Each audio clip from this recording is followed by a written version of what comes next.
Well, good morning, good afternoon, or good evening, whatever time you are watching this video. Do you hear how my voice is up tempo? Do you hear the energy you're about to receive?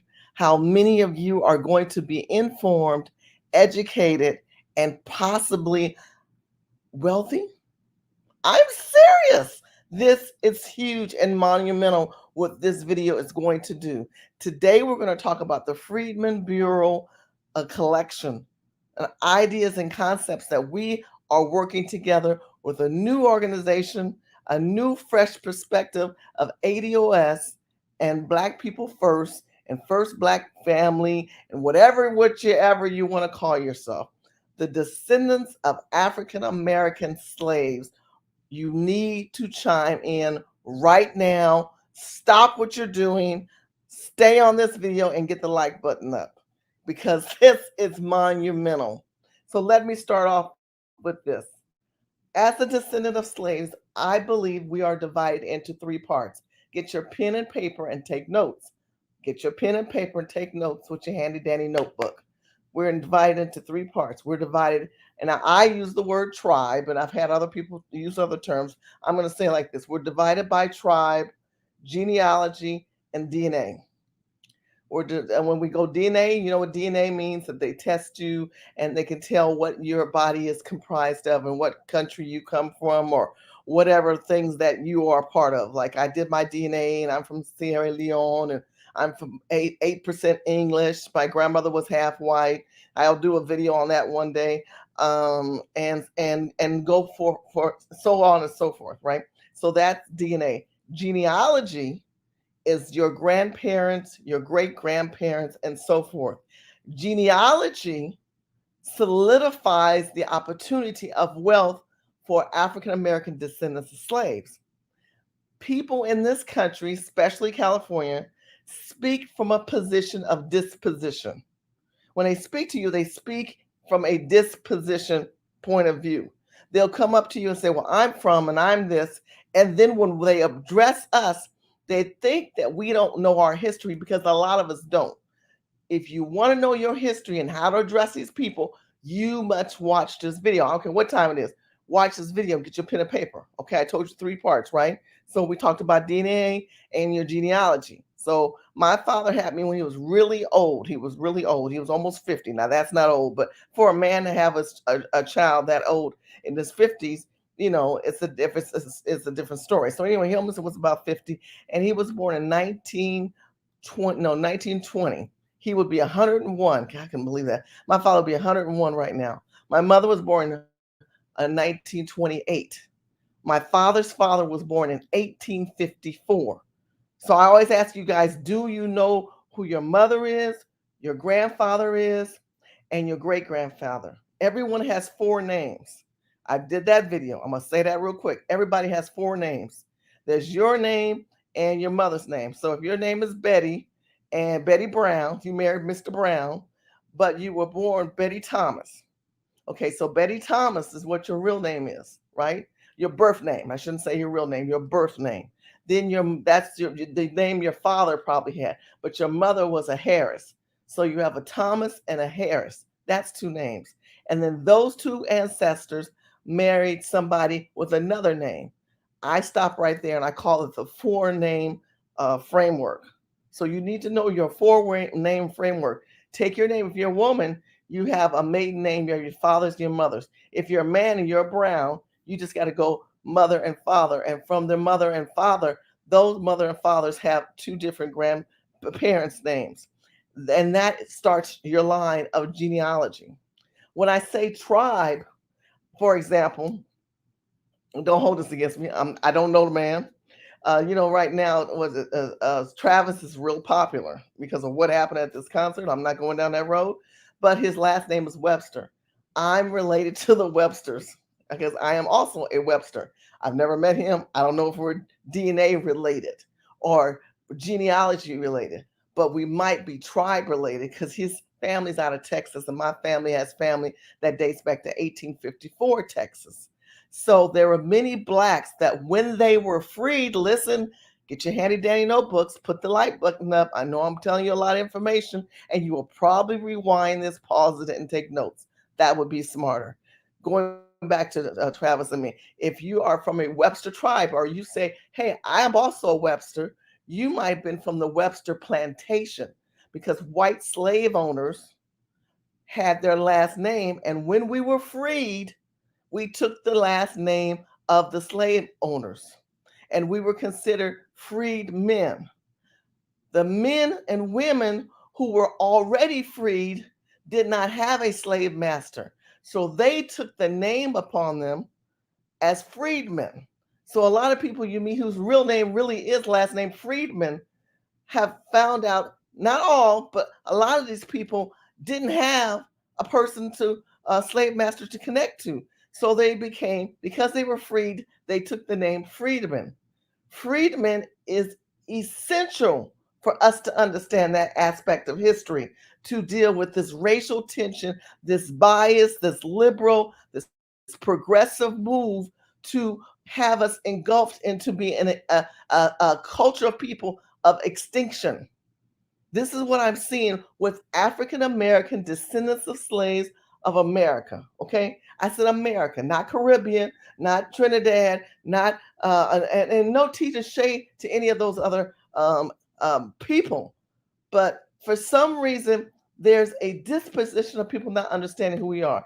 Tonight's guest, I want you to hear from her. Her name is Angela, and she is part of the ADOS, Black People First Foundational People. She gonna straighten me out, trust me. But I'm so excited because I want to bring her perspective on 3 points. I want to talk about the Freedmen Bureau, and I want to tell you how you can find out your own history and how this is going to liberate us if we can get this information. So let me bring this sister on right now. Angela, can you come on in and share your love with us? You're an amazing sister. Hi, hello everyone. Thank you for having me, Miss Shirley Huzar. This is Angela Nirvana from the Reparationist Perspective, and I'm very thrilled to be here with you. Thank you for having me. Well, thank you for coming on. So let's get right into the video. I want to talk about and share with you my perspective of the Freedmen Bureau. Can you share with our guests real quick, why did you change your name? You're no longer ADOS. You're not a Right. part of that. But you have your group. You are not part of Yvette Cornell's group, but we still have a growing movement of us who are descendants of slaves, no matter what title we hold. We're still family. Can you share that perspective real quick? Yes, well, uh, I was one of the co founders of the ADOS movement, and we part ways because we didn't we couldn't come to a meeting of the minds about the direction of the ADOS movement. And it doesn't mean that I don't embrace comrades who are still with the ADOS movement, but it goes by a different name now. I think it's the ADOS Advocacy Foundation or something like that. So some of us decided to stay because we wanted to, be ran in the way that Yvette saw appropriate. And then others of us decided to go our own way and to morph into other organizations so that we could collaborate with other grassroots organizations throughout the nation. So that's one very unique Interesting. way in which we now move. We collaborate all over the country. You can keep your autonomy, but you can still work collectively under our new monikers. The National Assembly of American Slavery Descendants, NAASD, is one of the that's the federal national fight for reparations now. That's interesting. That's where a bunch of us who were really doing a lot of the work and really the original founders of the ADOS movement went the way of NASD. And the beauty of NASD is that, it morphed into what I've always desired, which was that we all work collectively towards the greater good of reparations. Unlike Okay. the Adults Advocacy Foundation, which basically, you have to kind of be in that club. They don't partner outside of that advocacy foundation. That's just one of many ways in how we differ now that we've, gone separate ways. Interesting. Very, very interesting. Well, everyone out here who are in this space, no matter what we call each other, the energy is high, it's real, it's thorough, and each one of us bring a different piece to the puzzle. The puzzle is Yeah. showing the truth of what America is comprised of and how it was created. And so, even if your piece of the puzzle has a different acronym, you're with Tariq, you're with Yvette, this is not a video of attacking each other. This is a No. video so that hopefully we can get those pieces out to each other to bring us all together. So, I found out some interesting information. And you call yourself a freedman. So, I think we Well, should that's talk only about recent. that. That's only And that's the only recent. reason. That's okay, it's a reason. But you do call yourself that, right? Oh yeah, I do identify as a number of things, but more recently I started using Mm-hmm. uh, the term freedman because I had a gentleman from the Sons and Daughters of Freedmen come onto my show as a guest, and he broke it down for me. Like, there are a couple of things that really stuck out. Was number one, we're not descendants. We already have an identity that's on the record, that's on the books, and it's tied to everything that we are owed. Like, we don't have to reinvent the wheel with all of these other acronyms. Not that there's a challenge or a problem to identify as Black American descendant of U.S. chattel slavery, or my term, ADOC, is American descendant of chattel slavery. I believe a chattel is the debt. But one of the things Prime, made apparently clear for me was that we don't have to make up acronyms or make up and identify any other way but Freedmen. And it wasn't just Prime that shared that with me. Miss Asun Powell, who is a real strong faction of the NASD organization that we've morphed into. She was the one to really bring home the idea that there was no reason, no rhyme or reason for us to self-identify outside of the Freedman name, because the Freedman is tied to the reparations that Lincoln and Sherman granted us after our ancestors served in the Civil War to gain our freedom, that we were entitled with 40 acres and a mule and a bank and all these kinds of things. And we were entitled to protections in the whole 9 yards. And then Andrew Jackson or Johnson, I always get them mixed up, came in and took all of the things that we had earned from having won the Civil War for the Union. Andrew Jackson, I think, he took all of those goodies and then he proceeded to give our repair to our white slave masters and white immigrants. And that's Mm. been happening to us ever since. Basically, the weaponization of our wealth against us that white people killed and stole from our lineage to endow and enrich the slave owners as well as the white immigrants. And now the way in which they're giving away our reparations is to the POC, the minority.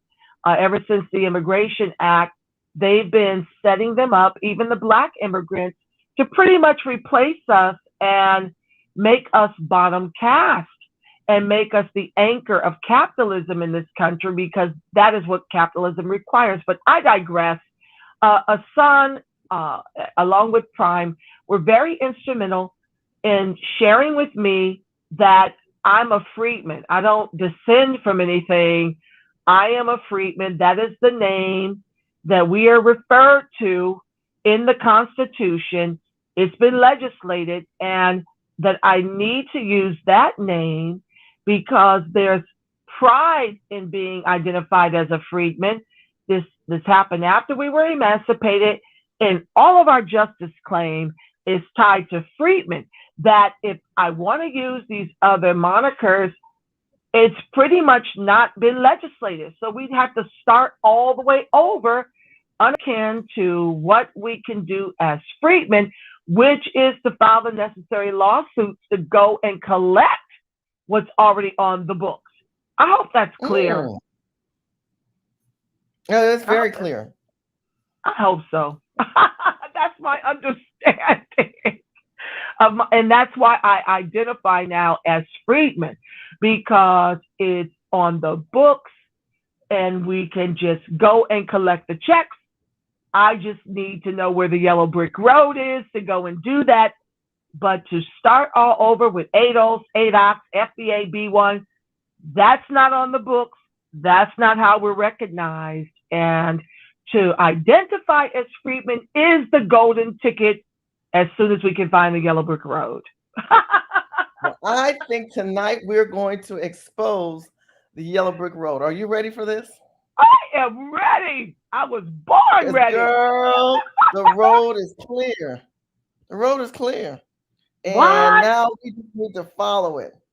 I saw this and I said, follow the yellow brick road. I said, honey, we're going to follow the yellow brick road. You know, for those who don't know, the Freedmen Bureau Bank was created out of a bureau that was created through Lincoln and General Sherman. And, you know, I've talked about this in previous videos, but please look up General Sherman and Lincoln prior to his assassination wanted to really recognize the descendants of slaves that helped build and contribute towards America. Now, understand, when I hear people say Native Americans and Mexicans and Indians and all this other stuff, the Native Americans were already on this part of the continent, okay? The whites came, they call them savages, which they are not, but they did not acclimate to the actions and the laws of the Indians, right? The whites came in, the white colonists, and they created and they cultivated their own laws, their own rules, their own constitutions, okay? The Indians did not do that. They did that. Then they hired free labor, and that was us. We weren't hired. We were brought here as commoditized good trades and service. They also commoditized white people who were Irish. But when the Irish had children, those children were considered freedmen. They were free already, not freedmen, not what we're talking about. They were free humans. But we were still, if a black woman had a baby, that baby was the slave master's child. We never were freed until the emancipation or we had papers. And that's what Angela and I are discussing. Well, tonight we're going to talk about the yellow brick road. What does all this connection mean? Now, Angela has just solidified why she calls herself a freedman. And I support that. And I agree. We need to call ourselves freedmen. And we need to call ourselves Negroes. Because, you know, I'm always that's saying. That's on my birth certificate. Negro is on my birth certificate. Say it again, Angela. Negro is how I'm identified on my birth certificate, as are my parents. They are called Negro on my original birth certificate. Now, my parents are older than Angela's. My parents say color, but my birth certificate says Negro. So again, you need to find, and then if it says colored, how many times did they say colored in historical national papers? The colored people, the colored people. And they say, well, how do you know everybody's colored? No, your birth certificate does not call you colored, but mine's ancestors do. See, but that's a golden ticket. When your birth certificate says that, when your birth certificate says colored or Negro, that's your golden ticket, and there's no mystery as to who we are. Because if you migrate over here and you're black, your birth certificate will never say Negro or color because you're a migrant. You migrated here. Your ancestors' lives uh, did not give their lives to grow all the wealth that all the immigrants and whites eat from, you know. Right. So if your birth certificate doesn't say that, then it's clear that you don't descend from U.S. chattel slavery, and it's clear that you're not owed the reparations we are as And let me say descendants. this to you. And if my son's birth certificates don't say Negro or color, but guess what? Mine's do. And So that's you and might, that makes them entitled. right. Our children birth certificates don't say that. Angela has a daughter and I have sons. And their birth certificates don't say it. But ours do. So that gives you credence, right? And So guess that's who struck the word Chinese and Negro from everything? Barack Obama. Barack Obama struck the word Negro. And so please do believe that he did it in the name of people saying that they were offended by the term Negro on the census. But you can trust that there is a larger sleight of hand at play to strike the word Negro from everything constitutional. It disrupts our entire justice claim as they try and are pretty much succeeding in making us bottom caste in this country. When you erase Negro from the books, you erase our justice claim in part. And Obama that's did true. that. That's true. And so there was a Chinese, I cannot think of her name because I did this video and I don't want to pivot too far, but there was a Chinese immigrant legislator who put that on the books under Obama's administration and he signed it and approved it. So you are Yeah. right on the money with that one. But he's nefarious, you see. Here you have a descendant of slave owners and an African who sold us into slavery. Mm. He descends from slave traders and he descends from slave owners. And so we got all excited without understanding that all skin folk ain't kinfolk. And this is a trick bag this government has been complicit in playing for a long while now. When they flatten blackness by calling us black or African American, no, Obama is African American. You and I are freedmen. And so before we even understood what was happening, we managed to elect him for 2 terms thinking that he is one of us. And this is why you got to do, as Yvette Carnell used to teach us, ask who you. You must ask who you, or else you'll sheepwalk to the polls and elect someone like Kamala Harris, who will come out on the yard at Howard University on Martin Luther King Jr.'s birthday to announce her run for presidency because she graduated from Howard and she can ski wee all over the place. But the minute you put her into office, even prior to that, she's telling you she's not doing anything specific for you as a freedman. And that somehow class-based policies will somehow make us better when we know trickle-down theory has never, ever worked. Okay? So for her to sit up here and say it, this is another nefarious sleight of hand akin to Obama.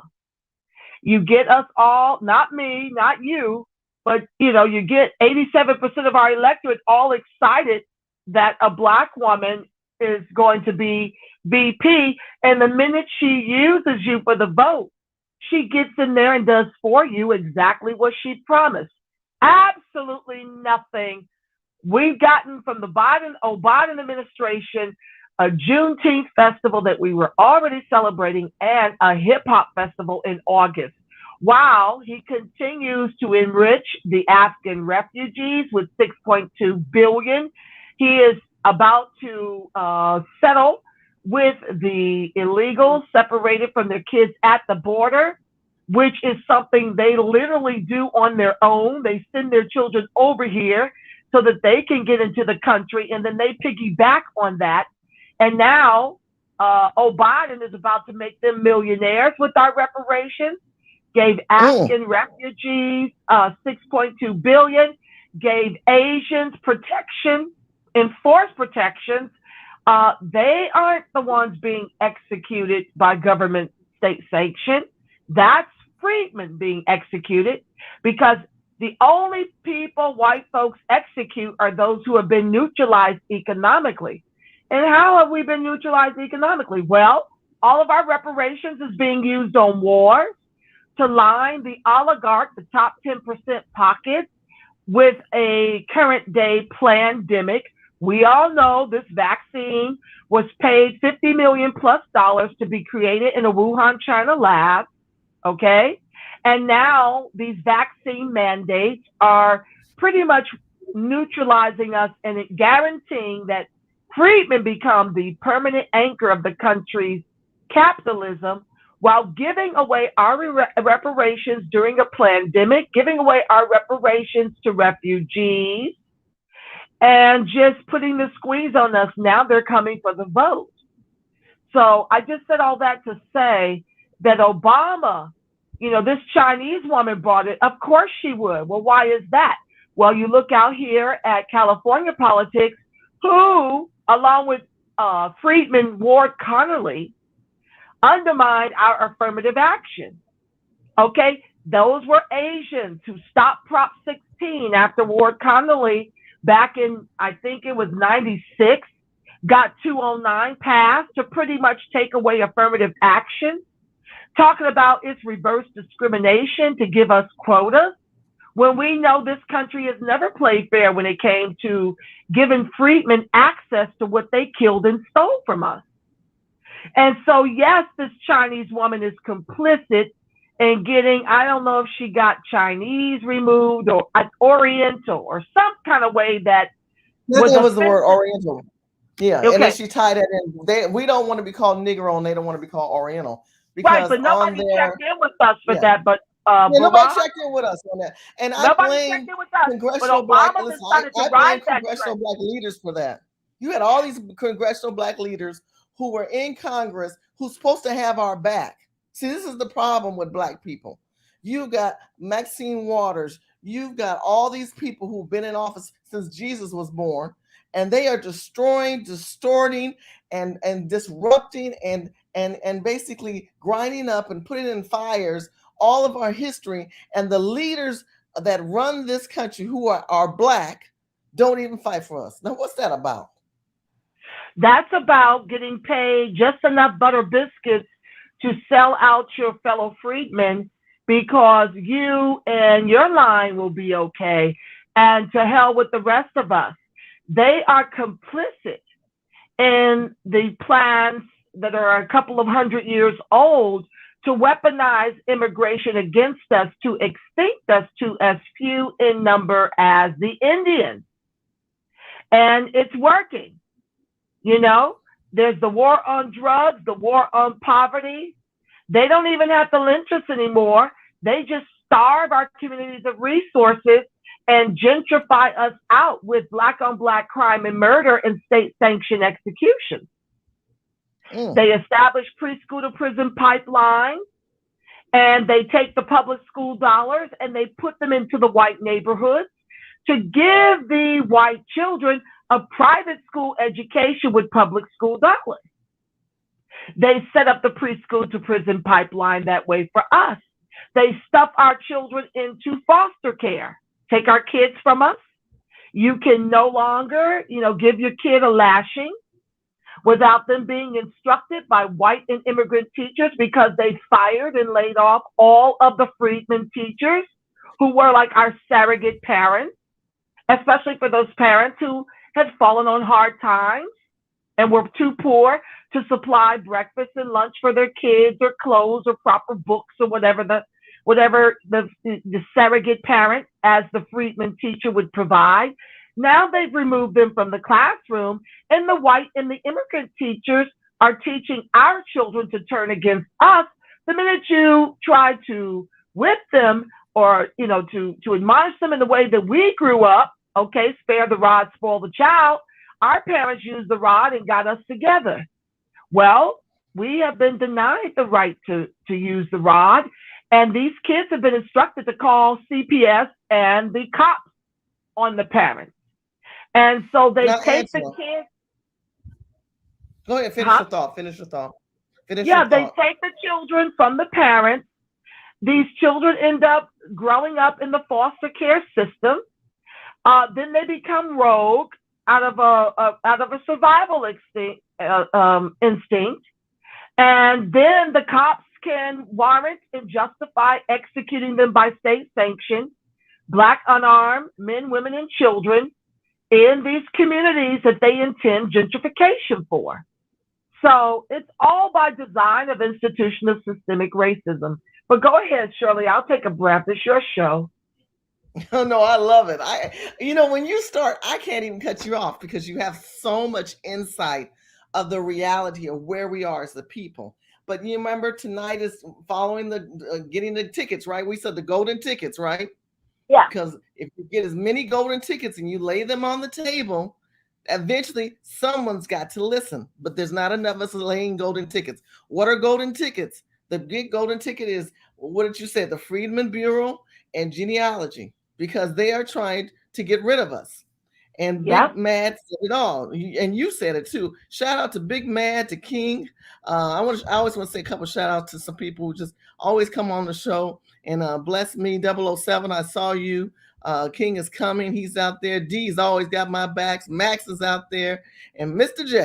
J may come in. He said he's just gonna lay low, and I appreciate that. But I do appreciate all you guys' support. So we've identified and we have established just to you the tragedy of our people. We've identified and established to you to do your homework and expand on the knowledge that we're sharing. We're asking that you share, like, and put the thumbs up on this video so that other people will be notified about how to understand that they are not an ADOS anymore. They are a Freedmen Bureau family. There's a Freedmen Bureau family collection that is now being put together and started, and we are joining those collections. And we also identified that we are Negro and colored people.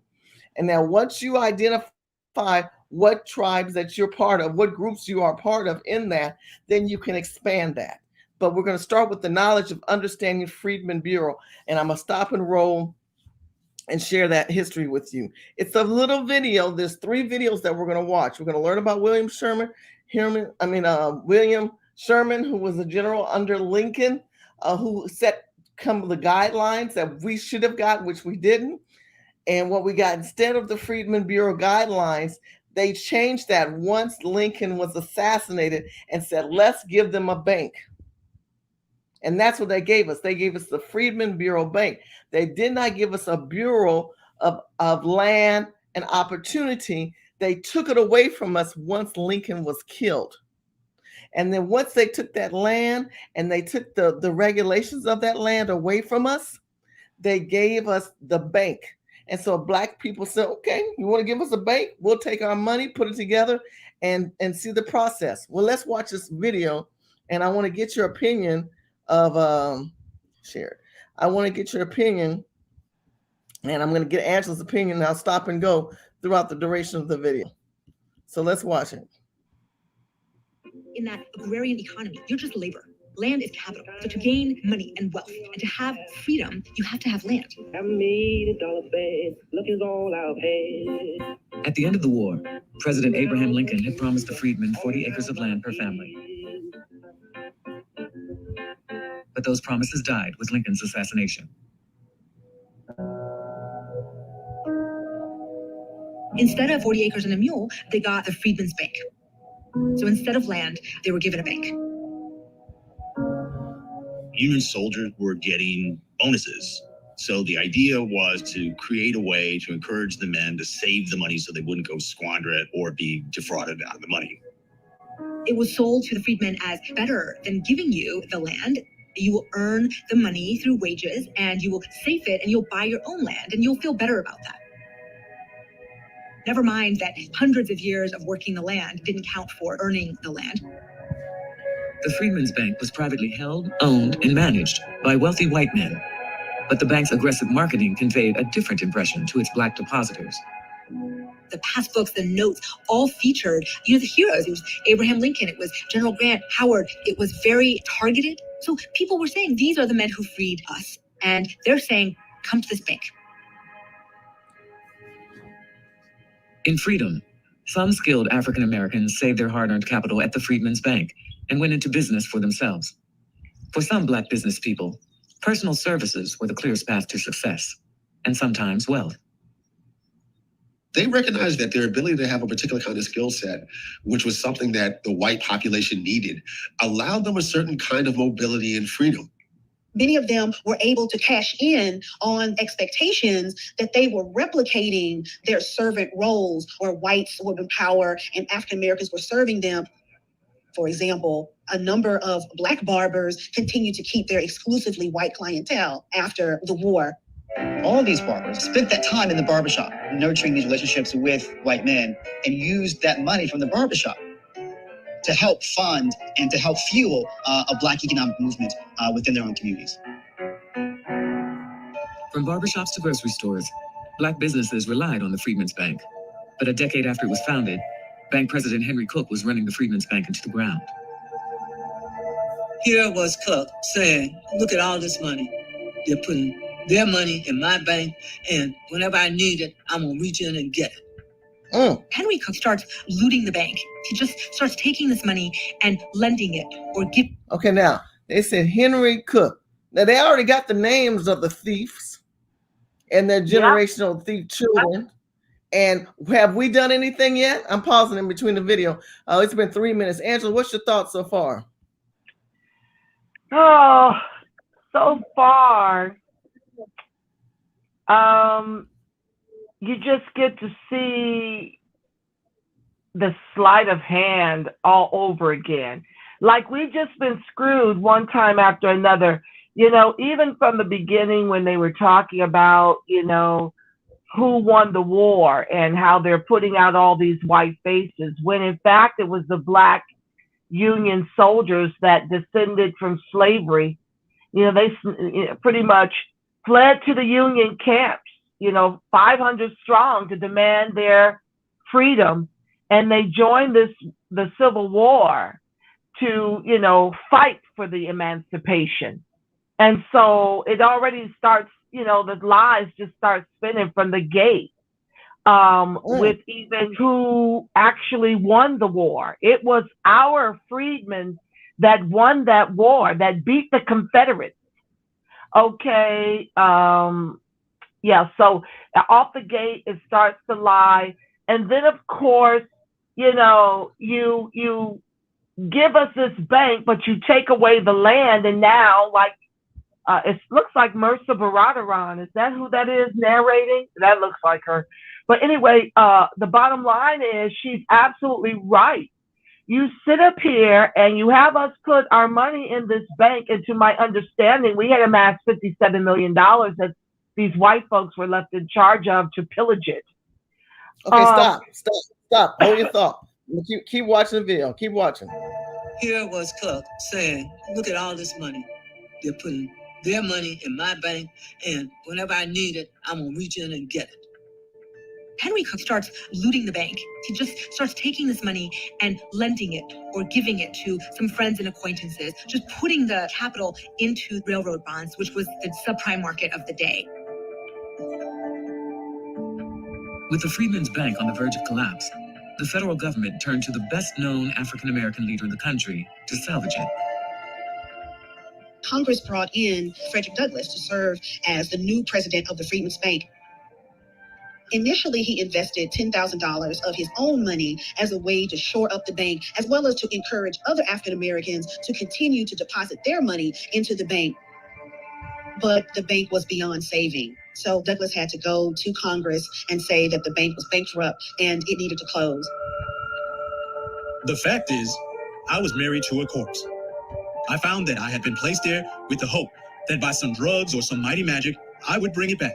But the life, which was the money, was gone.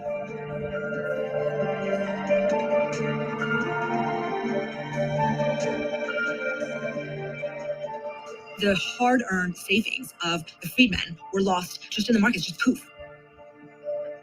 And nobody gets prosecuted. Nobody gets prosecuted. That's right. This was a bank created by Congress. Hello, Congress. Don't you feel that you had some accountability to this? This wasn't created by freedmen people. This was not created by the private entity groups. This was created by the federal government. That's right. Now let that sink into your souls a little bit. This was a bank created by Congress who planted these thieves in position of control over the Negroes' money. Why didn't they put Frederick Douglass from the beginning? Why didn't they put, there were a lot of West Virginia Truth during that time. There were a lot of blacks during Frederick Douglass' time that could have intervened and been on the board. They could have put blacks on that board, but they don't. They put white people who said, these Negroes, they saw that profitability of that bank. And instead of saying, this is amazing, oh, these niggas are getting too wealthy. We were 55% of the population, Negroes. Now look at you. In California, you're down to 3 to 4%. And nationwide around 12. In meantime, you're becoming leveraged against financially. I did that video previously with the Latinos, and I'll do more with other cultures. But I had to come back to the Negroes and the colored people and the Freedmen Bureau, because the Freedmen Bureau was not supposed to be a bank, but it became a bank, and we put millions of dollars, which is worth trillions of dollars today, that was distributed among other white people in this country, who that is how their wealth was built on, the backs and the efforts of blacks in this country. Go ahead, Angela. Oh yes, and every time we pulled ourselves up by our bootless straps, here they come lynching and legislating us all the way to the bottom as the anchor of the Titanic. Every time we worked and did everything we were supposed to, got the education, built the Black Wall Streets, about 50 throughout the country, they came right on through and helped themselves to make sure they would keep that metaphorical oppressive boot on our neck. And this is why nationally, our people are worth about $30,000, and with the median home price of around $380,000, and the reparations, being spent on all these groups to guarantee that this pandemic wipes us completely off the monopoly board. It's all working by design. Let's keep going, Angela. Hold on. Okay. This was white collar crime, actual just crime. It was theft, and nobody goes to prison for it. Not even 10 additional years of slavery could have done so much to throttle the thrift of the freedmen as the mismanagement and bankruptcy of the series of savings banks chartered by the nation for their special aid. From 1865 to 1874, about 70,000 people deposited the equivalent of $1.3 billion in modern day numbers. So African Americans enthusiastically embraced the Freedmen's Bank. It was a deep loss for African Americans and a loss of a vast amount of Black wealth. Soon after the collapse of the bank, the federal government withdrew from the South, returning control of the region to former slave owners. Okay, let me tell you something. That was the beginning of what was that, the 100-year lynch laws? Because see, when Lincoln died, before Lincoln died, he had set the troops, the Union troops, into the South to stop all the killing, the lynching, and all the blacks who were enslaved. And so the troops were there to get the farmers and the landowners at that time to understand there is new congressional laws and a new constitution. There's a new, the Civil War had created this new America. We have the daughters of the Revolutionary Wars and the daughters and sons of the Civil War of 1 and 2. So the Civil War, these are children of the Civil War. it created a new type of civil society where we were supposed to be able to have land and be part of it. I'm hoping I'm not going too fast again. Rewind this video, pause it, and just give that some thought, because I got so much to share. I just want to keep going. So when the troops pulled out of the South, they abandoned us. I forgot what they call that. It starts with a C. Somebody put it in the chat room. There was a certain word they called it. Part of history. It was, if you look up 1817, they pulled the troops. I think it was 1817. They pulled the troops out of the South. No. It was maybe 1917. Anyway, they pulled the troops out of the South. When they did that, that's when their lynching started. So now they stole our money, and then we reverted back to being lynched and hunted down like animals that you could not even imagine, with no money. Aim of full citizenship for African Americans came to a screeching halt. We see the end of efforts to educate formerly enslaved people. We see the end of the protection of the right to vote. And what is allowed to happen is a series of legislative and extra-legal attempts to suppress African-American freedom. Any land that was able to be secured is also violently retaken. And so what you see is a reassertion of that racial hierarchy in the South that had the white landowners at the top and Black labor at the bottom. Wow. Angela, I got to hear from you. What's your thought? What you feeling? Oh, Lord. It's just a lot. Like, I'm feeling like you're putting together the yellow brick road with our golden tickets. This information proves to me that this study is BS. It's another money grab by the Congress. That HR 40, they want $12 million to study what's already right in front of us. I mean, this video alone says so much. And to me, it's just a matter of crunching the numbers.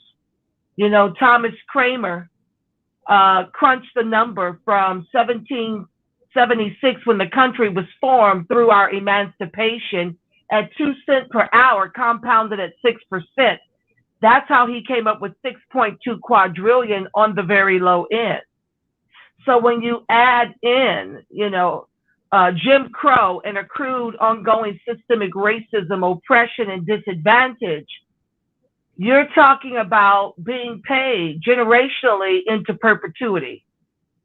And the challenge is that the puckery continues. Like, they don't let up. They continue to use us, the Democrats, continue to use our people since FDR for the vote. And then when we, as the reparationist movement, tell them to weaponize the vote, they refuse to do it. But guess who don't refuse to weaponize the vote? The Latinos. The Latinx community, as long as they're under 50K, will vote the lines of the Democrats in order to get legal status here.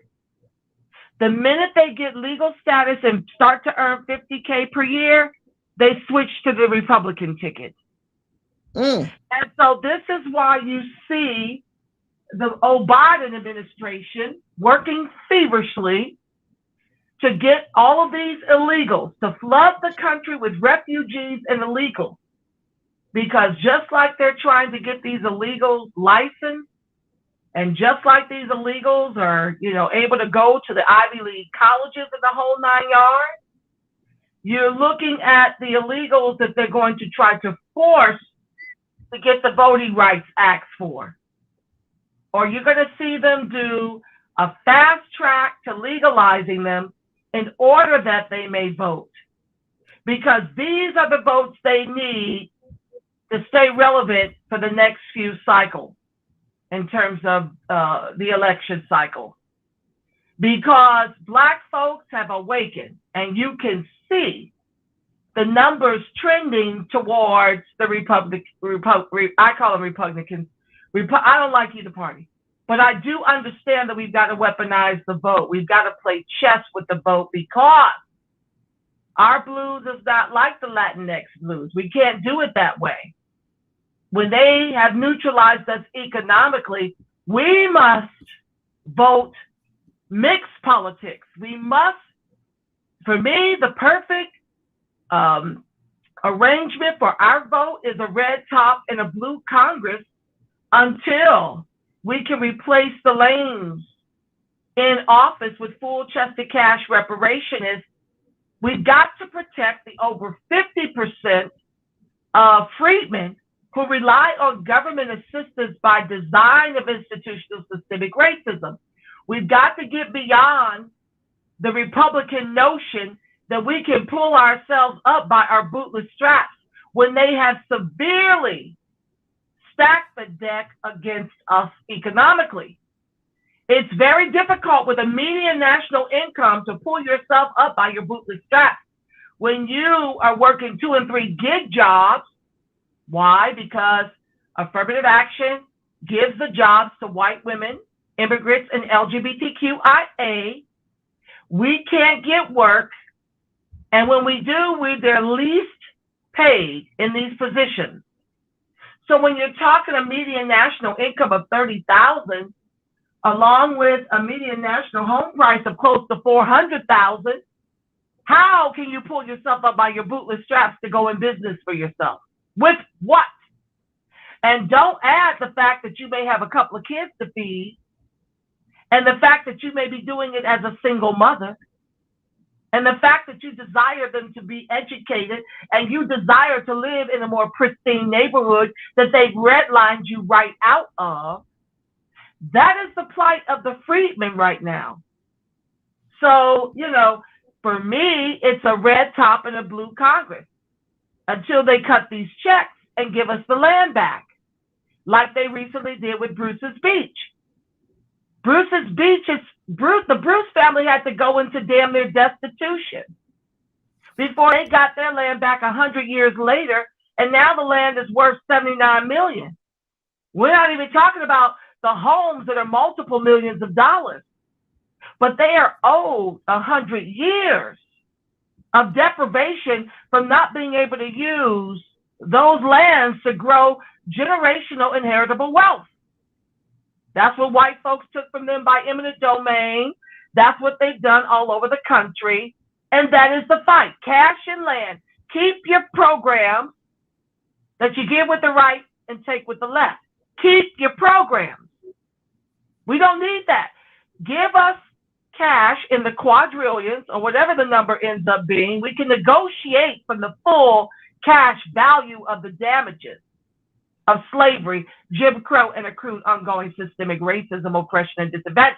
Let's figure out what that math is and then work from the top, the tippy top. You see, I am a negotiator by trade.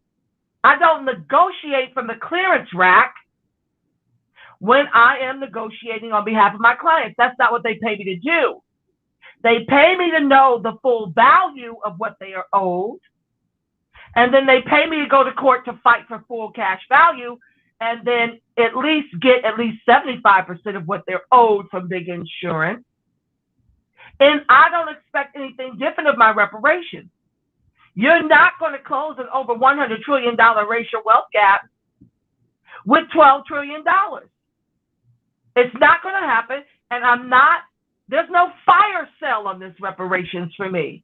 I'm trying to set up our lineage to not just survive, but thrive.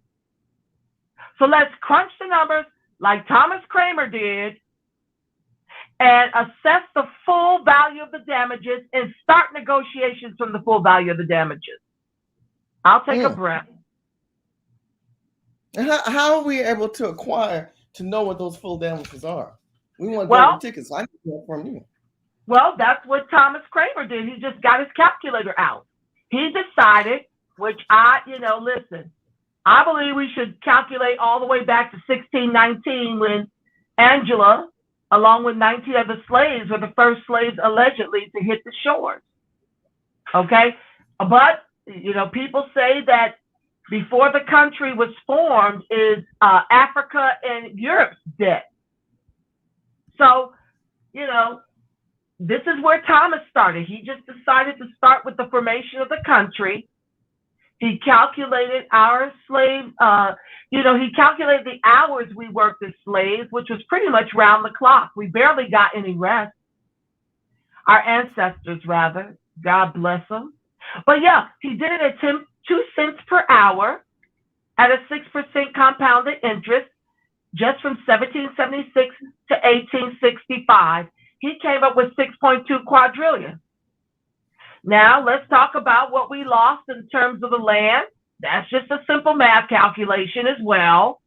Let's talk about what we lost after Reconstruction. Let's talk about the Black Wall Streets they burned down all over the country. Let's talk about peonage. Let's talk about debtor's prison. Let's talk about sharecropping. Let's just crunch each of these atrocities that are baked into our existing Holocaust and get a number going. Add the numbers up, multiply, and say, okay, this is reasonably what you owe for slavery, Jim Crow, and accrued ongoing systemic racism, oppression, and disadvantage. That's still ongoing. Now, you'll be able to maybe stop these payments when you stop oppressing the freedmen whose ancestors built the wealth you eat from, that you killed and stole with their lives. So until then, you will be paying us akin to how you pay the Jews into perpetuity. And you don't have to stroke a check for quadrillions of dollars today. We will take monthly installments in direct deposits akin to what you did with the pandemic money, which is our reparations. That, oh, by the way, you've given all this money to the states and it hasn't trickled down to blacks, to freedmen blacks, not black immigrants. I'm talking about freedmen. We're talking about freedmen. Okay, because down here in LA, per the 2014 Color of Wealth LA report, at the time, Nigerians were 300 times more liquid than freedmen. At the time, they were 60,000 liquid to our 200. So this ain't got nothing, my reparations fight has nothing to do with black immigrants. I don't give a damn that you suffered Jim Crow. This is something you chose to migrate into. You chose to leave your country's Holocaust to come in here and build on the backs of those of us who are still fighting for our freedom from ours. So, as far as I'm concerned, we are your reparations. That goes for all the immigrants. We are your reparations. Don't have your hands out for shit. Excuse me. No, I'm absolutely feeling you. So I believe that you said you already have some type of calculation of numbers that you're working from. But I'm going to play the advocate of being a descendant of white colonists because my grandmother's half white. And as those who are descendants of slaves, you know, they filtered and dipped into our pond. And this is why we have all these different European diaspora in our DNA. And I'm going to tell you, when you're dealing with white America, they're going to ask you, where's the data? Where's the data? It's already there. But we have to go with a proposal, my people.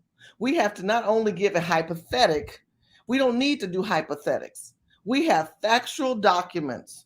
We have clarified on the show, the beginning of the show, what Angela and I have set presents for you to understand. You are part of the Freedmen people.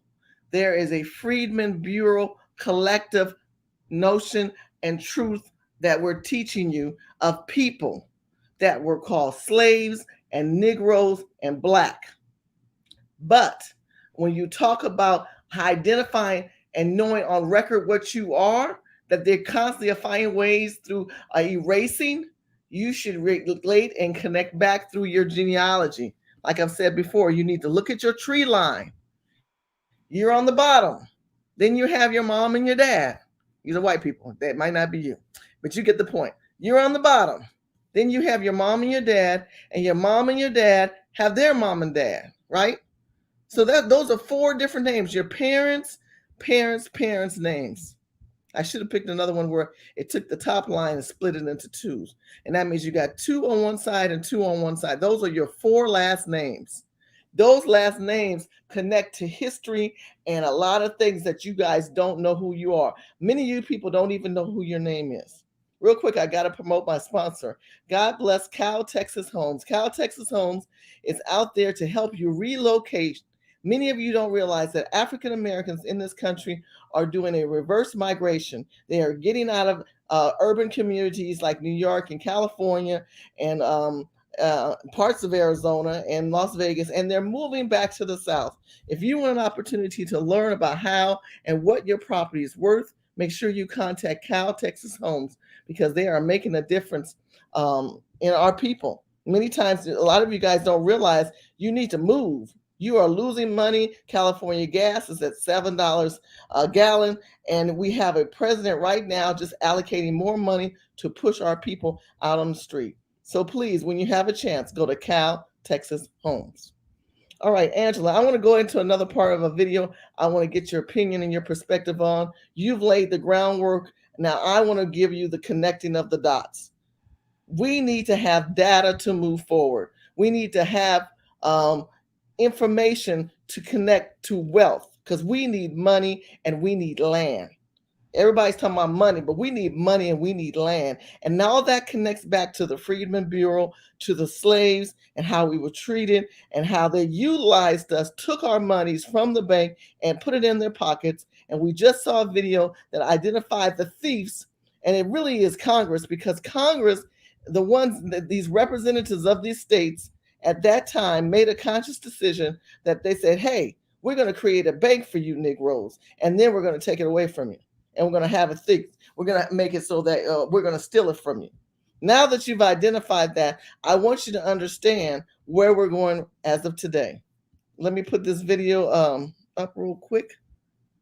And I want to get you to hear I'm so excited to share this with you because I really want you guys to capture everything that we're saying so that you can understand who you are and that you are about to learn how to hit your own jackpot. And I'm going to teach you tonight how to understand what kind of Negro you are. Here we go. In 1865, Congress passed an act to establish the Bureau of Refugees, Freedmen, and Abandoned Lands. The intention of this act was to help provide food, medical care, shelter, land, and more to newly freed African Americans. The details in these records are incredible and provide a huge opportunity to learn more about ancestors that were previously enslaved, as well as about their early lives right after emancipation. To help support the usefulness of these important records, Ancestry is unveiling a collection of Freedmen's Bureau and Freedmen's Bank records totaling more than 3.5 million records available to everyone for free. Angela, did you hear that? Girl, I heard it. That's powerful right there. It's family, y'all should. I want to see some applause in the chat room. Let me rewind this. I don't think people know how deep that is. Listen to the numbers, Angela. Hold on. Bureau and Freedmen's Bank records totaling more than 3.5 million records available to everyone for free. Hold on. I screwed up. The four most important records in this collection are labor contracts, lists, letters, and marriages. 1 second. I'm so excited about this. Now I'm pushing buttons on my computer. I'm so excited about this because this is really going to change the dynamics of us having access to tools, right? Because we need to be able to connect the dots. That's been the biggest problem. Like, well, okay, so you know about the Freedmen Bureau. Did you guys may or not known your family members that might have put $100,000 into this damn bank and they were stolen from you? And your family's suffering right now. You don't even know it. Yeah. Talk to me. That's what was happening to the Bruce family. They had destitute after the Bruces built, an empire on Manhattan Beach. Okay, and then it was taken from them. I think they ultimately got $14,000 for it. Well, you're talking 100 years ago, and they went on. They had to become dishwashers, I think, or something like that in a kitchen. after owning prime real estate that was taken from them by eminent domain for a park that didn't come for 20 years until later. So, yeah, this is rich. I mean, the bottom line is, it's no mystery to the people who stole it. It's no mystery who we are to the government.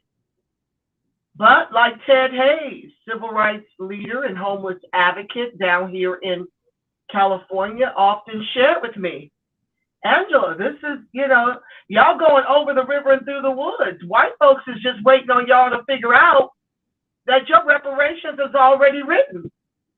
It's just time for y'all to go up in there and collect. But I don't know how to go in there and collect. Well, we got tools now. Now listen. Available to everyone for free. I don't know why it does that. Sorry about that. The four most important records in this collection are labor contracts. Okay. Now, you know what? While I'm fixing this video, she says something pertinent too. When you talk about labor contracts, and you remember, look how they're giving all these illegal immigrants all the labor contracts. We had those contracts before. We had the contracts, and they would tell you, y'all didn't have them contracts. Yes, we did have those contracts. Oh, we had those contracts. I mean, first of all, if we were half of the population, who else was doing the work? White folks didn't know how to do the work. That's why they killed and stole it, because that's what they know how to do. They weren't working the land. We knew how to farm. Labor contracts, lists, letters, and marriages. Labor contracts are so helpful when researching the Freedmen's Bureau because you get incredible things like who owned the land or who was leasing the land and who was working the land and the rate at which they were being compensated and paid. The lists within the Freedmen's Bureau are absolutely astounding. You can find things like people who are literally 100 years old getting rations in the year 1866. If you do the math, those individuals were born before the founding of the United States.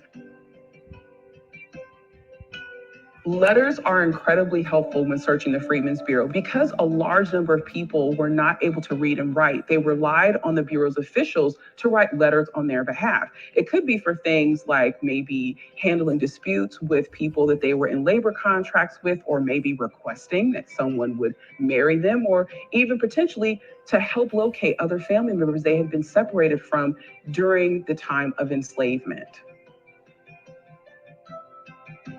Marriages within the Freedmen's Bureau can help you collect a lot of valuable information on your ancestors. They include the name of the bride and the groom, along with the person who solemnized the marriage, and they can include additional information such as the number of years the couple had been living together prior to them being married by the Freedmen's Bureau, as well as where the marriage took place, which could be the place that the couple may have been formerly enslaved. The details in these records can potentially lead to key breakthroughs. It can also create leads to find a former slaveholder, and it also can provide a new perspective on their lives right after emancipation.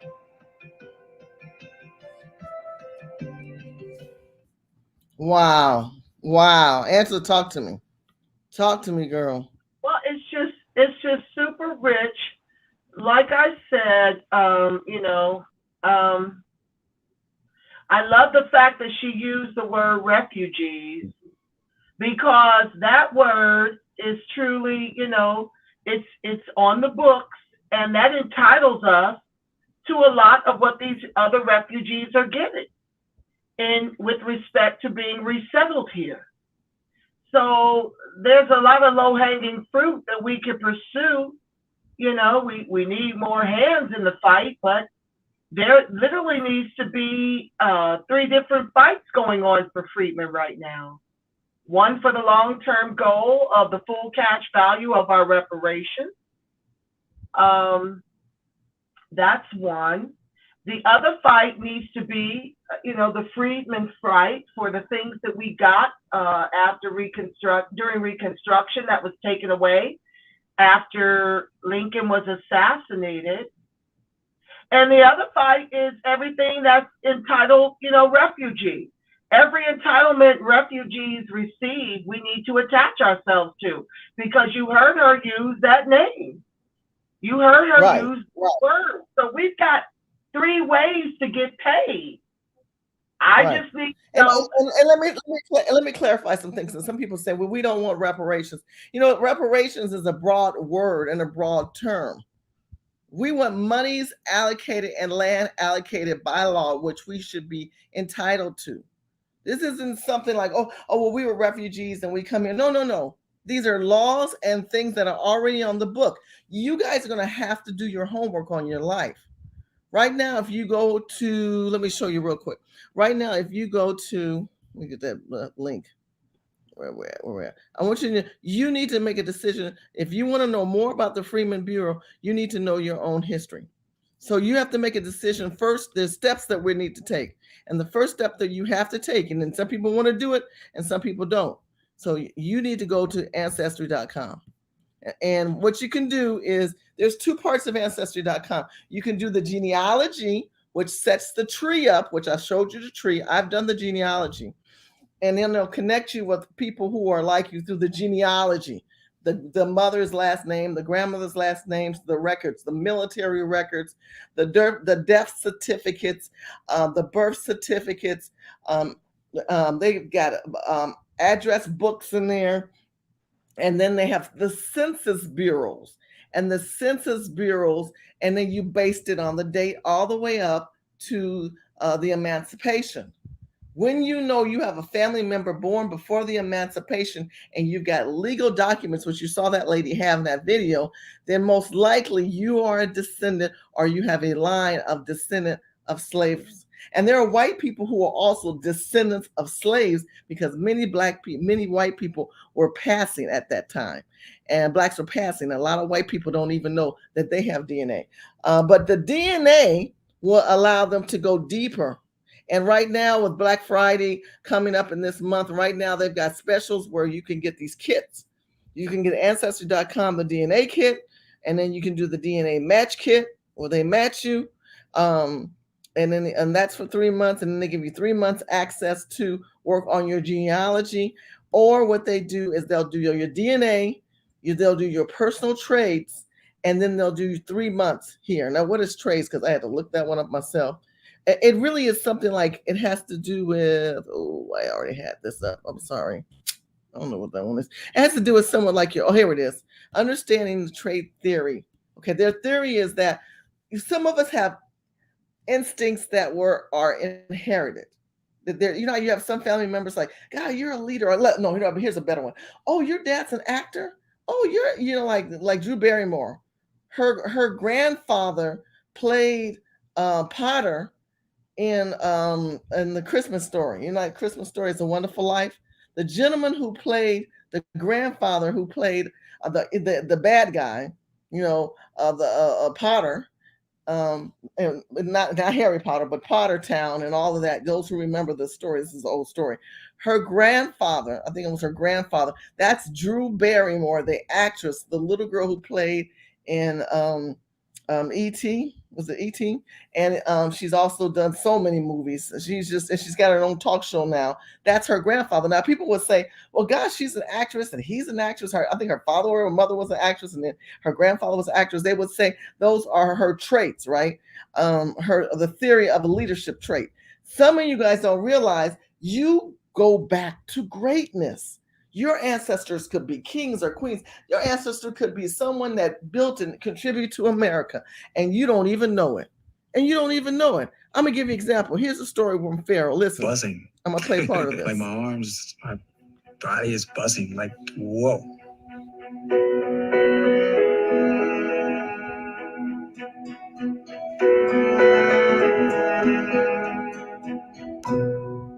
We took musician Pharrell Williams on an extraordinary journey, all thanks to one single document. The story begins with his great-great-grandfather, a man named Fenner Williams. Fenner died in 1927, but his sister, Jane Arrington, lived into the late 1930s. And near the end of Jane's life, she was interviewed about her experiences under slavery. allowing Pharrell opportunity to read the actual words of one of his own relatives who had endured bondage, something very few African Americans are ever able to do. I was born on the 18th of December, 1852. I was born on the plantation near Tar River. My mother was named Louisa May, and my father was named Louis May. My mother had 6 children, 4 boys and 2 girls. The boys were Richard, Pharaoh, Caesar, and Finner. The girls, Rose and Jane. Jane, that's me. Wow. That is your great-great-grandfather's sister. And she is your great-great-great aunt. Crazy. Jane Arrington was interviewed as part of what's known as the Slave Narrative Project, a collective oral history comprised of roughly 2,300 interviews with formerly enslaved people. The project was sponsored by the federal government in the 1930s. Oh, I've got the pause right there. Did you guys hear that? Did you hear that? What? That project was funded by the federal government. Go ahead, Angela. Which project? This project that they're mentioning right here. There was a project set by the federal government that allowed I think he said 2,800. Let me put this back up again. I hope you guys are paying attention to this. This is what I mean by you need to do your own genealogy, because your parents, your great ancestors might be documented right now in a documentary, and you don't even know it. And this is because Ancestry.com has all this information, and I want you to be able to hear this again. So let me play it again. Crazy. Jane Arrington was interviewed as part of what's known as the Slave Narrative Project. The Slave Narrative Project. Write that down.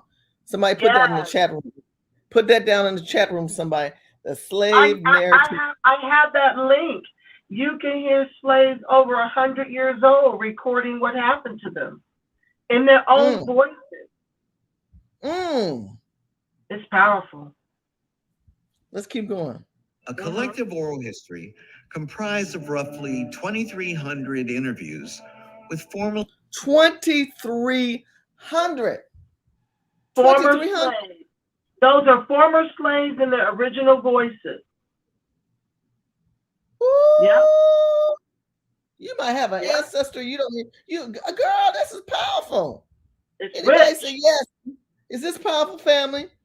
Now, are some of you moderators out there, Eric Blackfire and D, if you have a chance, can you look this up and put this in the chat room so people know that they might have some ancestors that they need to look up? Let's keep playing it. You can hear their voices. Project was sponsored by the federal government in the 1930s. Wow. James Jones gave Pharrell an intimate glimpse of his ancestors' experience under slavery. Those words also forced him to confront the cruel reality of what those ancestors actually experienced. And the realizations concerning his great-great-grandfather Fenner would strike Pharrell particularly hard. So we estimate that Fenner was born between 1855 and 1857. Okay, we're pretty sure about that. So you know what that means. That means that he was most likely born into slavery. And not freed until the end of the Civil War. Wow, at 10 years old. The first 10 years of his life would have been spent in slavery. Wow. You know, we tend to think of it as adults, but think about a little boy.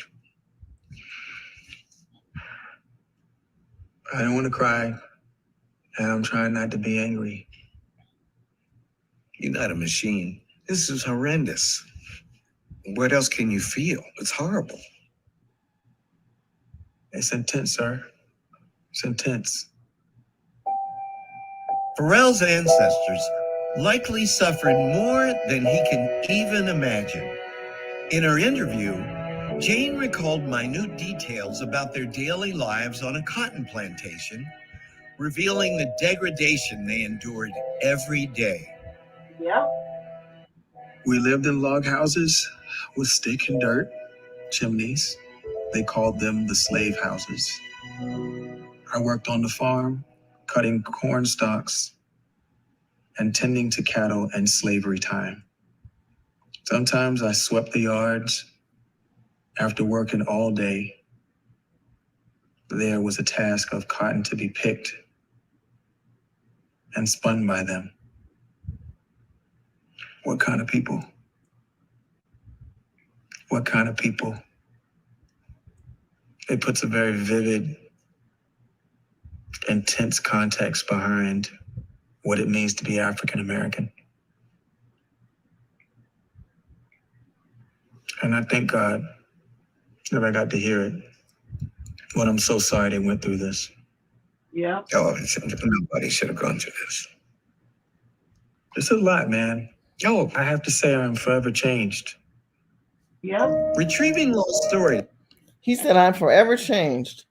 Angela, this is going to be a year of being forever changed. Family, this video is so important. Please make sure you like and click the like buttons. We've got a good amount of people. I've got 2 platforms. We got over 50 people watching. This is amazing. It's amazing for me because I'm up late at night. And we really want to get this word out. There's a new way to track yourself. You need to know your DNA, your genealogy, and understand the slave master's name is your last name. That's why you don't know what you come from. Your slave masters, your ancestors' slaves, when they were freed, they took on the last name. And the blacks who were already freed, not under slavery, called themselves freedmen. They called themselves freedmen. And so they created the Freedmen Bureau. The Freedmen Bureau was a bureau conducted by William Sherman. And what happened was we found out through William Sherman that we didn't get what was entitled to us. I just want to play a little bit of that piece of history so that you guys understand. Before the bank, we're not talking about just bank money. We're talking about land too. On January 16th, 1865, Union General William T. Sherman issued Special Field Order Number 15, which confiscated as federal property a strip of coastal land extending about 30 miles inland from the Atlantic and stretching from Charleston, South Carolina 245 miles south to Jacksonville, Florida. The order gave most of the roughly 400,000 acres to newly emancipated slaves in 40-acre sections. Those lands became the basis for the slogan, 40 acres and a mule, based on the belief that ex-slaves throughout the old Confederacy would be given the confiscated lands of former plantation owners. The order appears below.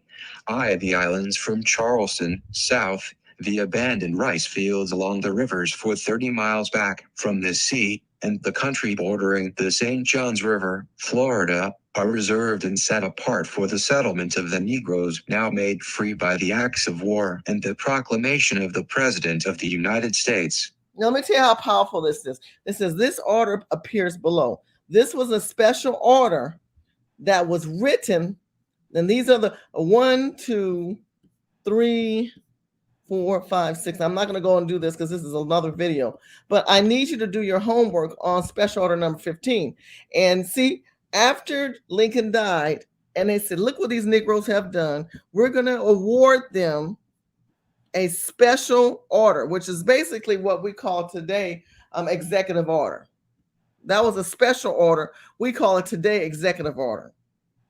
Lincoln never got to sign. He never got to sign that executive order. And he started off not talking about money, not talking about a bank. He started off talking about land in Charleston. And you know, the Gullah people, look up the Gullah people. Y'all remember, now I'm dating myself because my ass is older than most of y'all listening to me. My kids used to watch Gullah Island. Gullah, Gullah Island. Gullah, Gullah. You remember that, right? Well, there's a Gullah people. And those are original Black people in South Carolina. And those white developers have taken the land and recently took more of their land.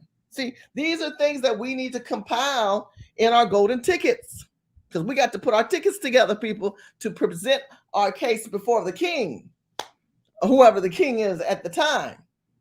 And that could be the judge, that could be the president, that could be congressional leaders, whoever that is. We want to let you know our golden tickets and how we have acquired them and what you've done to us. Because South Carolina Island, which is, if you look up the Gullah people, look up Gullah. There's a whole video talking about how those white people have now used those developments, planted their buildings on top of the graves of slaves to expand their capitalism. Now you do your homework on that and see if your stomach doesn't turn. Let me keep going. Talked about the rice fields. My family's from Louisiana and Arkansas, and them folks love them some rice. That's why we as Black people, we talk about rice fields, because it relates back to Africa. That's a whole nother video I might do, but we'll keep going.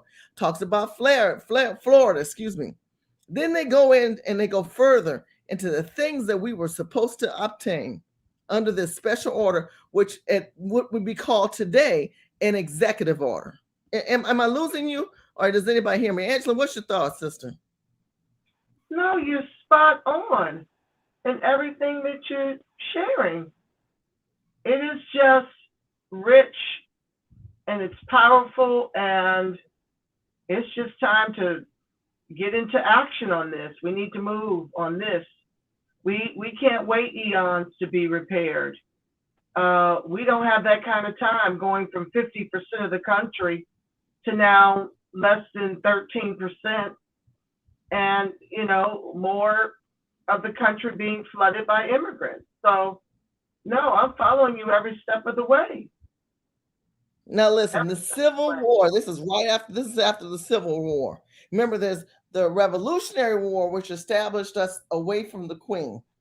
We are children of the Queen. So I said a lot of Blacks, DNA, when you do DNA or your genealogy dates back to England. Mine's date back to England and Ireland. Remember, the Irish people were slaves in America. I have that DNA in me. And then I have the English slave, because a lot of these the colonist people, the original colonist people, came from England and other parts of Europe. Now, this is right after the Civil War, because even though they had America, they weren't civil. They found it inhumane of the actions of how we are building this country. We had two different perspectives. We had those who are of the Union, and then you have those who are of the South, right? So anyway, the Black people, the Negroes, remember, me and Angela set the presence for you to understand. You are a Negro. Look at your birth certificate. If it doesn't say that, look at your mother's. If sure doesn't say that, keep going. Look at your grandmother's. Because by the time you get in, I would say the 20s and the 30s, they may say colored. When you get back into 1960, 1970, it might say Negro. 1950, it might say Negro. So the Negroes who are listening in, this was an executive order that never got implemented or executed. And look what Black people were supposed to get. I've been leaving it up there. I know y'all done probably read it, but here we go. Whenever a Negro has enlisted in the military service of the United States, he may locate his family in any one of the settlements at pleasure and acquire a homestead and all other rights and privileges of a settler as though present in person. In like manner, Negroes may settle their families and engage on board the gunboats, or in fishing, or in the navigation of the inland waters, without losing any claim to land or other advantages derived from this system. But no one, unless an actual settler as above defined, or unless absent on government service, will be entitled to claim any right to land or property in any settlement by virtue of these orders. Now, I want you to realize it goes on talking about land. It goes on talking about all the things that we were supposed to be given. This is by order of Major General W.T. Sherman. Now, Sherman supported Lincoln in this, but when Andrew Jackson got into office, he fired Sherman. Did we not hear that in that video? Yep. We heard that in the video. They fired Sherman. They fired this man, and they replaced him. Which video was that? Hold on. Not that one. It might have been this one at the very beginning. In that freedom, you have to have land. I made $1 bed, luck is all I've had. At the end of the war, President Abraham Lincoln had promised the freedmen 40 acres of land per family. But those promises died with Lincoln's assassination. Instead of 40 acres and a mule, they got the Freedmen's Bank. So instead of land, they were given a bank. Union soldiers were getting bonuses. So the idea was to create a way to encourage the men to save the money so they wouldn't go squander it or be defrauded out of the money. It was sold to the freedmen as better than giving you the land. You will earn the money through wages and you will save it and you'll buy your own land and you'll feel better about that. Never mind that hundreds of years of working the land didn't count for earning the land. Now let me say something that they did say in this video, and I remember I read it somewhere else.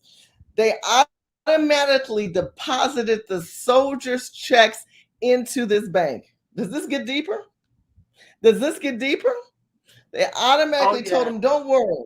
We want you to take your check, because they all got checks after this war.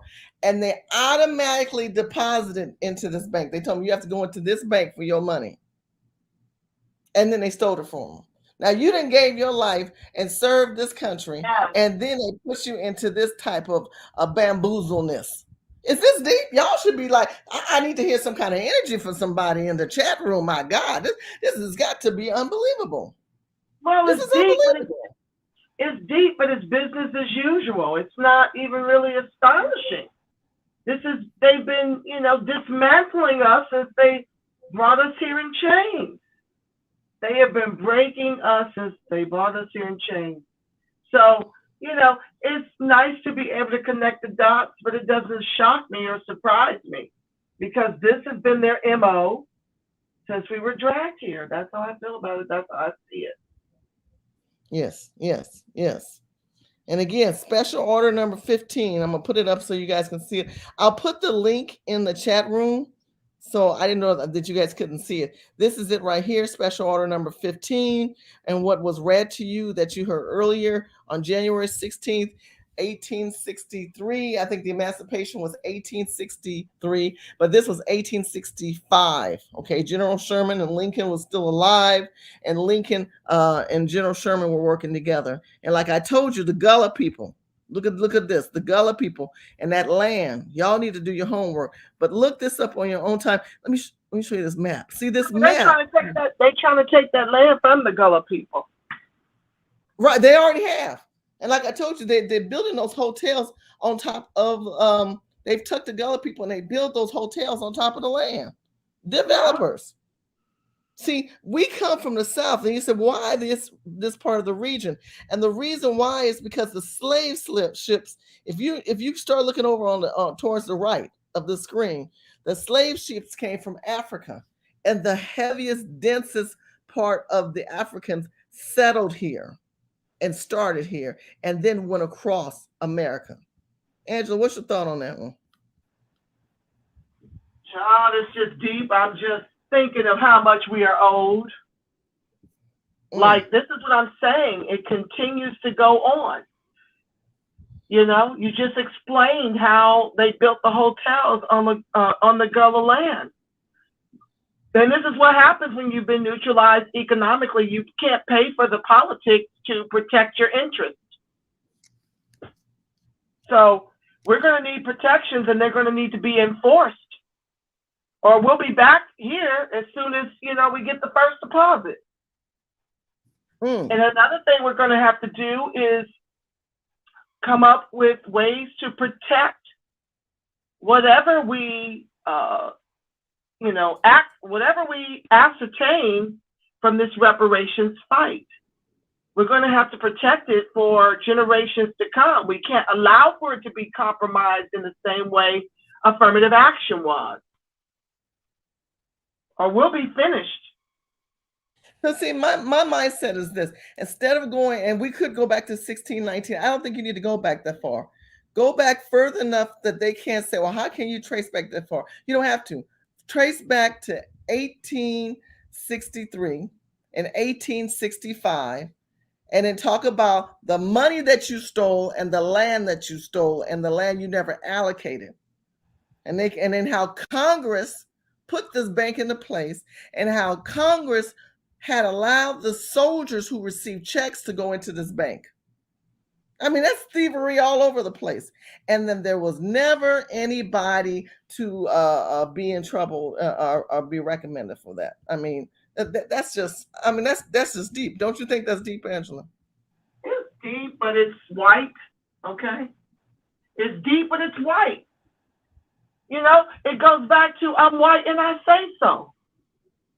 I mean, all of it is deep when you think about the way our ancestors were killed and how everything was stolen. I mean, this is just, it's just continues to happen until, like I said, they managed to extinct you to as few in number as the Indians. We have gone down from, you know, being half the country to now, you know, 12%, while other groups are on the come up and on the rise by design. And we got to do something quickly to stop that and reverse this. This ship, this Titanic is sinking for us. And they're just stealing left and right. Let's listen to this quick part of this video. Yep. Gullah people.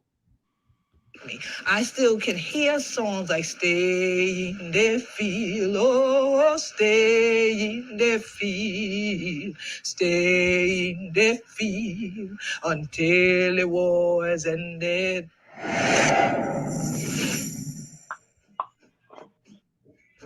So what they gonna do? Wait 100 years to give it back to the Gullah Geechee people? Fly chain of islands off the South Carolina and Georgia coast is an almost forgotten community called the Gullah or Geechee people.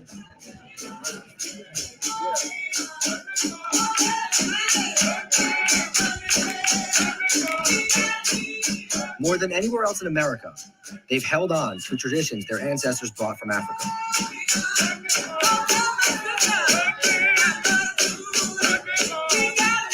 They've stayed on the isolated former plantation land where those ancestors were once enslaved and developed a culture and language known as Gullah.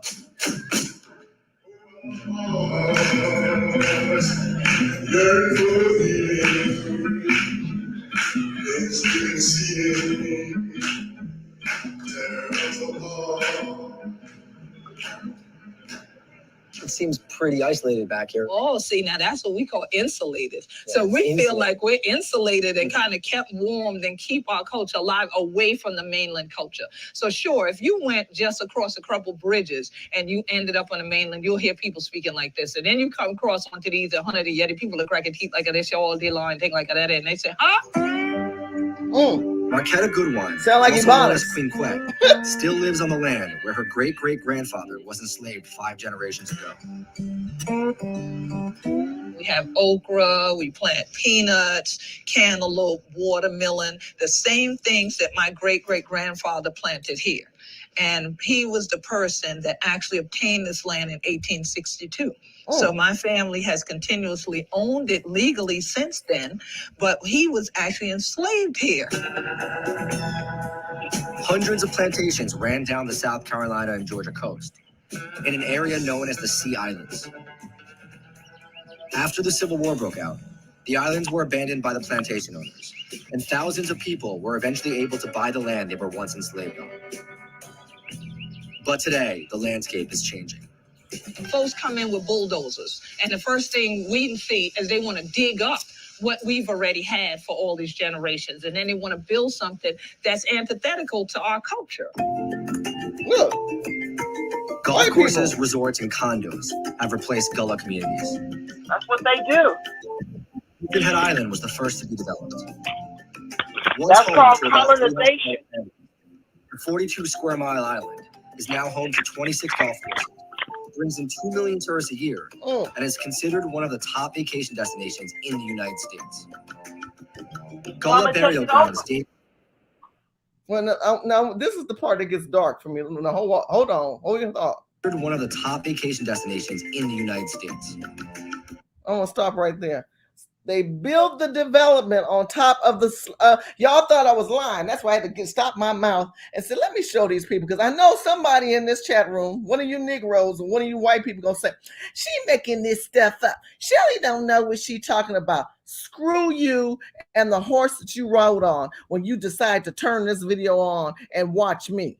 I want you to look at this video and tell me you don't see graveyards with buildings built in front of them. The whole damn thing of graveyards. They just had to, they couldn't take down these stones. The stones of slaves are on this building, and these white people have come into these communities, and then you want to know why black people are mad. Why do you say so bad? Why are you guys got attitudes? We all the same? We all deserve the same. We all this. No, we're not the same. No, because you have ma'am. leveraged. You stole our land. You got con these people out of generational wealth because they should have developed this land. Instead, they had family members come in and sell off part of the island and let these people, white people, come on in. Hold your thought, Angela. Antithetical to our culture. Golf courses, resorts, and condos have replaced Gullah communities. Hilton Head Island was the first to be developed. Once home to about 300 Gullah families, the 42 square mile island is now home to 26 golf courses. It brings in 2 million tourists a year. 300 families were on this island. Instead, they kicked us off for their $2 million, which they probably don't even land lease. They own the land, so they don't have to give you back nothing. Again, we lose. Like Bruce Beach, they need to do whatever the guidelines Bruce Beach did. And is considered one of the top vacation destinations in the United States. Gullah burial grounds. Look, Gullah burial grounds. Ain't that deep? Let me keep going. Dating back to the days of slavery, are now the backyards of $1 million condos. Woo! Angela, did Now you the hear that? backyard. Did you hear that, Angela? Girl, Somebody in the chat room said, makes me Lord, mad. help us, Jesus. Makes me mad. Why does it make you mad, Angela? What's wrong with your ancestors in the backyard of white people in 2021? And none of your congressional black Negro leaders, they're Democrat, Republican, Independent, whatever party they with, they knew all this was going on. The Gullah people have to, and the attorneys jumped involved. This didn't bother them. Look at this. These are headstones. These are headstones, Angela. It's deep. It's just, girl, makes me so mad. I mean, I'm just appalled. It's just amazing to me. Gullah burial grounds dating back to the days of slavery are now the backyards of $1 million condos in opulent gated communities that new locals fondly call plantations. So look, this is white people saying, I got me some niggas. I got me a condo with nigga slave yards in the back of my condo. I mean, how offensive. I mean, why don't you just go ahead and spit on the people? Just spit on them, because that's exactly what this is. This is sickening. This turns my stomach akin to the Cotton Picking Truth, which is a documentary with a woman who this documentary shows slavery still going on in the deep recesses of the South, particularly Mississippi, where it goes on to this day, and the people went to Congress to try to fight it. But of course, the Republicans are, in the back pockets of the plantation owners, if not descendants of those very people who own the land. And during Obama, he knows all about our people still enslaved in Mississippi. And so these folks can fight as much as they want for their freedom and independence.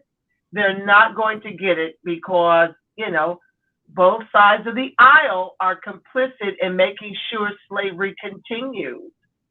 And you have to watch the documentary. It's, I want to say, a part of the Prime Video family. It's called The Cotton Picking Truth. But that's how this makes my blood boil right now. In the same way my blood boiled when I learned that slavery still exists in the Deep South. In this country. It's going to blow your mind.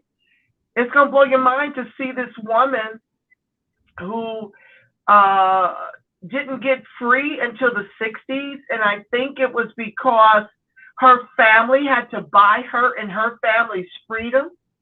You're not going to believe your eyes when you see the way they're living like pigs, having to lay on the bare ground.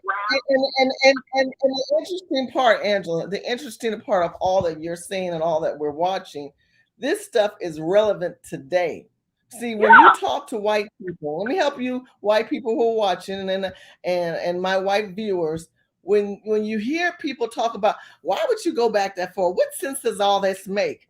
I'm providing you historical records. I'm providing you actual history, locations that you can do your own homework. And at the end of this video, someone mentioned in the chat room, and they're going to put can you put the link in? Yes, Bang, I will put the link in. And by the way, this is the Geechee people, and I know I might have said Gullah incorrectly, so please forgive me, because I didn't grow up around the Gullah. It's the same thing, Gullah Geechee. It's the Gullah Geechee Nation. Okay, so I'm saying it correct. Okay. Okay, Gullah Geechee. This is why they don't want the history taught. This is why white folks, especially on the Republican side, are fighting. I don't call it critical race theory. I call it true American history. Because can you imagine if white folks knew the breadth and depth of the barbarism of their own people and the atrocities leveled at us, akin to George Floyd, ever since they brought us over here in chains? Can you imagine the collective push for our repair if their offspring knew the truth of what they actually did to us? Can you imagine? The streets would overflow in the same way they came out for George Floyd. They would be demanding reparations because the white folks that know are fighting. They're showing up in the different places speaking on reparations. Thomas Kramer is, I want to say he's from Germany. But you've seen white folks in different spaces speaking up and talking about the real, true American history that these folks don't want taught. This is why our children are as wayward as they are. They don't understand their inheritance, and that's by design. Family. I mean, in the chat room, Big Black even said, he said they didn't teach this in school. They're not teaching any of this in school. None of it. Me and Angela didn't learn this in school. We had to do our own research. We started putting the puzzle together, connecting the dots. That's why don't let them stop us from reading. They said don't let the niggas read, because if they can read, they'll know everything.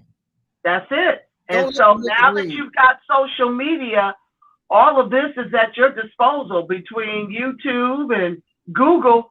You can just go to school and take this little bit of information, which is a lot of information for people that it's new to, and go and do your own research and see our current Holocaust still being lived in this country. You know how you just know something's wrong, but you don't know quite what?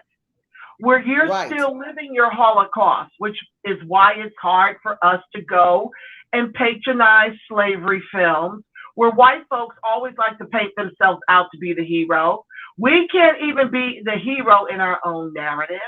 When we have a ton of Freedmen who fought back. Listen, even in the movies, they now have emasculated the black man. In the movie Eternals, the black man is gay. I think in this Tariq in his last video, he talked about the cowboy movie that Netflix just put out, and the black girl, she's a lesbian. There's no way, and I think you shared that, didn't you, Angela? We were talking about that. I shared that, yes, because I'm actually going to do a video on how they are still stuck on this colorism. Stagecoach Mary was not, a thug. She didn't go around she was one of our sheroes. And she was tall, and she was black, and she was around 200 pounds.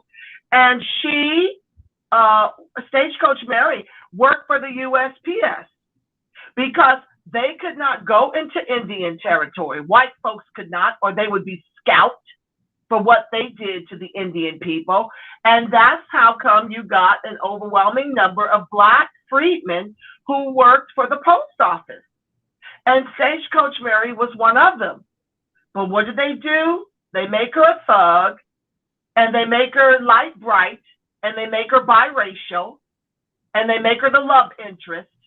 And they do all these things to corrupt and to co-opt and to colorize and to fictionize A very rich history that doesn't need to be fictionized. And to confuse you about real historical people and give you a definition and an interpretation of not the truth of who they are. It's like looking up a word that says ice cream and then you read the definition, it gives you a breakdown of how an engine's built. It's like, that's not even the same thing. That's how often it is. So right, y'all need to keep in mind, you need to do your homework. It's a disservice to our children who, if their parents don't know the history, 9 times out of 10 can't correct them. That was what the problem was with Cynthia Erivo, a Nigerian descendant of slave traders, playing our shero, Harriet Tubman, and you got the black bounty hunter killing freedmen. Okay? So while there may have been some black bounty hunters, this is not the way the history is documented wherein Harriet Tubman's lineage is concerned. But they want to build all this fiction into it and sensationalize it. Would they do this to the Jews? No. No. So why in the world do we allow them to make our men effeminate, to make our men the murderers of who we are? But this is what they did to Uncle Tom. Uncle Tom should really be Uncle Sambo. Uncle Tom was a friend to the slave. If your bag was short of cotton, he would put more cotton in your bag so you wouldn't have to get beat. And because he wouldn't do the master's bidding, Sambo, which you could consider like Coon Clyburn, would step in and do what Tom would not do. Tom would not beat the slaves. He would try to help the slaves so they would not have to suffer the beatings. And what do white folks do? They co-opt the whole entire narrative from Harriet Beecher Stowe's Uncle Tom Cabin to have you hating the very thing you should embrace. Hold on, and that's why when the white folks go left, you need to go right. When the white folks go right, you need to go left. They mean you're no good. Let me play a little bit more of this Geechee Island so that you guys realize this is 2021 of where we are today with people who have land that was originally given to us. And now big developers say, oh, beachfront property. Niggas own it. We have to do it like we take it back, like Bruce Peach. Listen. It wasn't given to us. We earned that. Absolutely. Hold on. Let's just play the video. Burial grounds dating back to the days of slavery are now the backyards of $1 million condos in opulent gated communities that new locals fondly call plantations. That development boom is slowly spreading to other areas nearby. You can hear right now construction in the distance, something else being built. Yep. One of the things that you'll notice that you'll never see outside of Gullah Geechee homes usually are signs like that. No trespassing. Well, that's part of the interesting thing is that the land that the Gullah Geechees own, it's all communally owned. Absolutely, yeah. Most people live on what is in the law called heirs property. And that's because our ancestors during the U.S. Civil War now bought property. And so Gullah Geechees became the first group of people of African descent in North America to own land en masse. Gullah landowners sought to own the land communally among their extended family. Over generations, this communally owned land was passed down to hundreds of heirs, often without legal documents like wills or clear titles. An informal shared ownership system developed, which came to be known as heirs property. Until recently, heirs property arrangements kept family properties from being sold because families depended on the land and each other. But today, developers are using legal loopholes to acquire heirs property, sometimes for pennies on the dollar, whether the people living there want to sell or not. Eminent domain. We visited Willie Hayward, a local attorney who helps Gullah families protect their property. Angela, what's your thought on all that? Well, first of all, they have the unmitigated gall to refer to the property as plantation still. I mean, that's so disrespectful. That's so disrespectful. It is unconscionable that you come in and you take the people's land from finding, once again, this is what happens when you've been neutralized economically. You can't pay for the proper representation to keep you tied to the land. And so this is no different than what happened with Black Wall Street, Bruce's Beach. and all of our property throughout the entire country. When white folks decide that they've had enough of you having anything, even though you build it up and you make it what it is and you work to have it, you work for free. Your ancestors toiled the land for free under the most brutal, heinous chattel slavery known to the free world. And then white folks just decide, no, I'm superior. I get to hoard all the wealth at the top, and you get to be the anchor of it, because capitalism requires an anchor. So I'm going to make you bottom caste. And whenever you make a few strides, I'm just going to come in and lynch and kill and burn it down and render you economically neutralized so that you have a hard time rebuilding. And then I'm going to do you one better. I'm going to tell you to pull yourself up by your bootless straps. And I'm going to compare you to the immigrants whom I've given your reparations to give them a pathway to SBA loans to own businesses in your community, because I'm only going to import the immigrants that hate you as much as I do. So I can make them the new POC, white oppressors, the new black immigrant white oppressors. And then I'll have them believing in the same bullshit lies that I've spun a web around your own people to make you believe that you're shiftless, no good, no count, and lazy, and simply don't want to work, to justify all of my puckery surrounding rendering you the anchor of my capitalism. And I'll make you dependent on the government, because you can go out here and have babies. And now I'm going to take away your right to abort, because I've made it so that you can't afford your own children. So you've had to give about 2 million babies back to God, which stagnates the growth of your people, while Latinas come over here and get to play both sides of the racial card.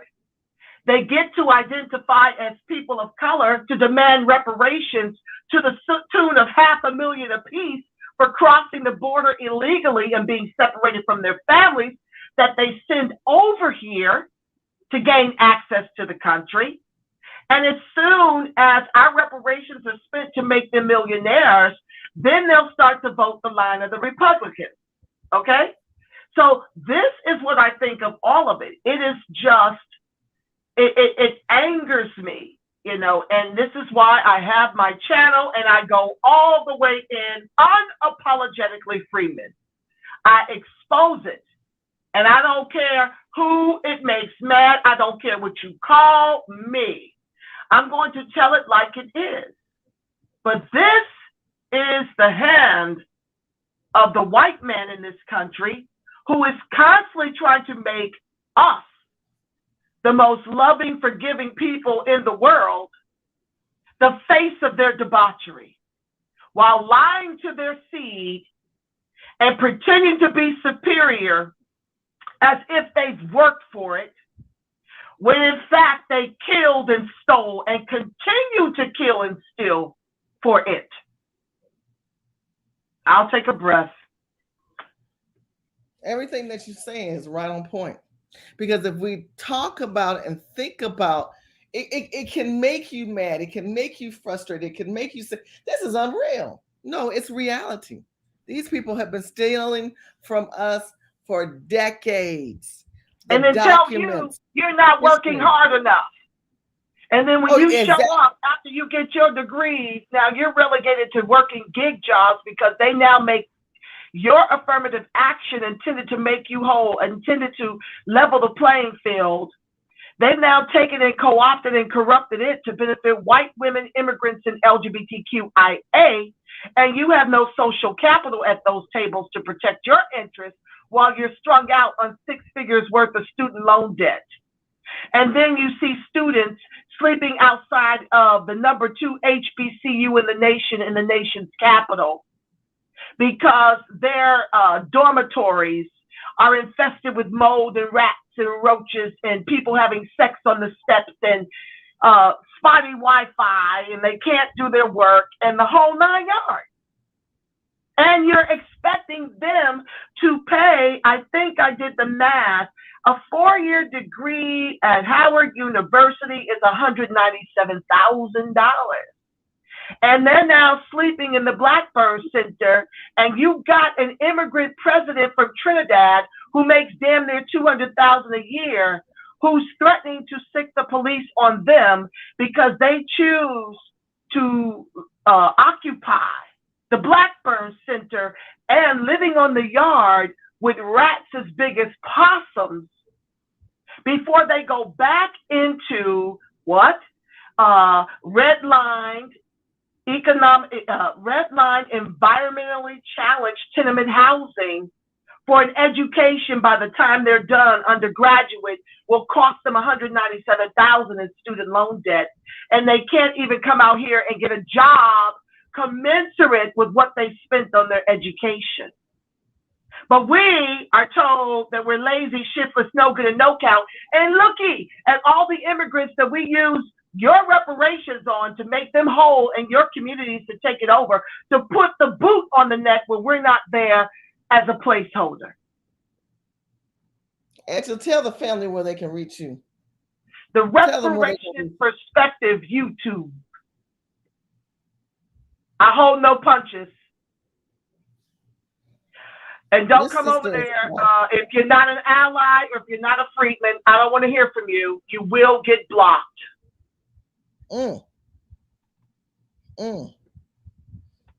Family, what we said today and what we showed you today was very powerful. Again, I want you to understand that you need to know your own history. You need to understand how you have power in this country and it was stolen from you. Make sure that you do your homework and realize, and this is the last link I want to show you, we need to understand that Black people, former slaves, were robbed $66 million. Now today that would be in trillions. And this site here talks about how African-American men and women under the Freedmen Bureau Bank Act. It was an act allocated by Congress that your people put money in 1871. I'm giving you facts, okay? 1871, Congress created this bank, had us put all this money into this bank to 1874, which clearly they talk about the 61,000 plus Black depositors were robbed over $66 million. And these banks were failures. And they knew they were robbing us and they were laughing. They were laughing. Go to urbanintelligence.com to get more information on this. But they kind of break it down. Note that here's an image of a Freedmen automatic piggy bank. This is the piggy bank that they found this as an amusement and they gave it to white children of this Black man. See, this is a piggy bank.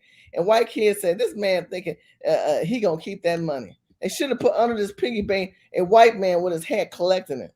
That's what it should have. They should have kept it and said, let's create this, and then create the white man, because you would put your coin in and it would pop in, and then they would give it, drop it down to the bottom. We speaking facts to my family tonight. We're speaking facts to them. And the only way you're going to be able to know who you are and what you bring to the table is that you have to first do your own DNA. Now, some of y'all don't want to do your DNA, then sign up and do your genealogy. Do your genealogy. Your genealogy is your grandmother, your uncle, your aunt, your cousin. I showed you do that tree. But if you're willing to cross the riverbed and you really want to get all the damn benefits and let Ancestry work with you, like we've said in this previous video, where the lady tells you that you are now part agrarian economy. You're just of the Freedmen Bureau people.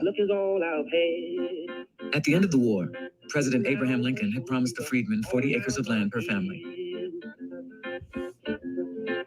But those promises died with Lincoln's assassination. So they created that bank. I keep being redundant and repetitive because sometimes we as people don't understand that these people have been stealing for us for so long. And we just don't get it. I want us to get it. Make sure you guys like, subscribe, share this video, share with your friends, your families.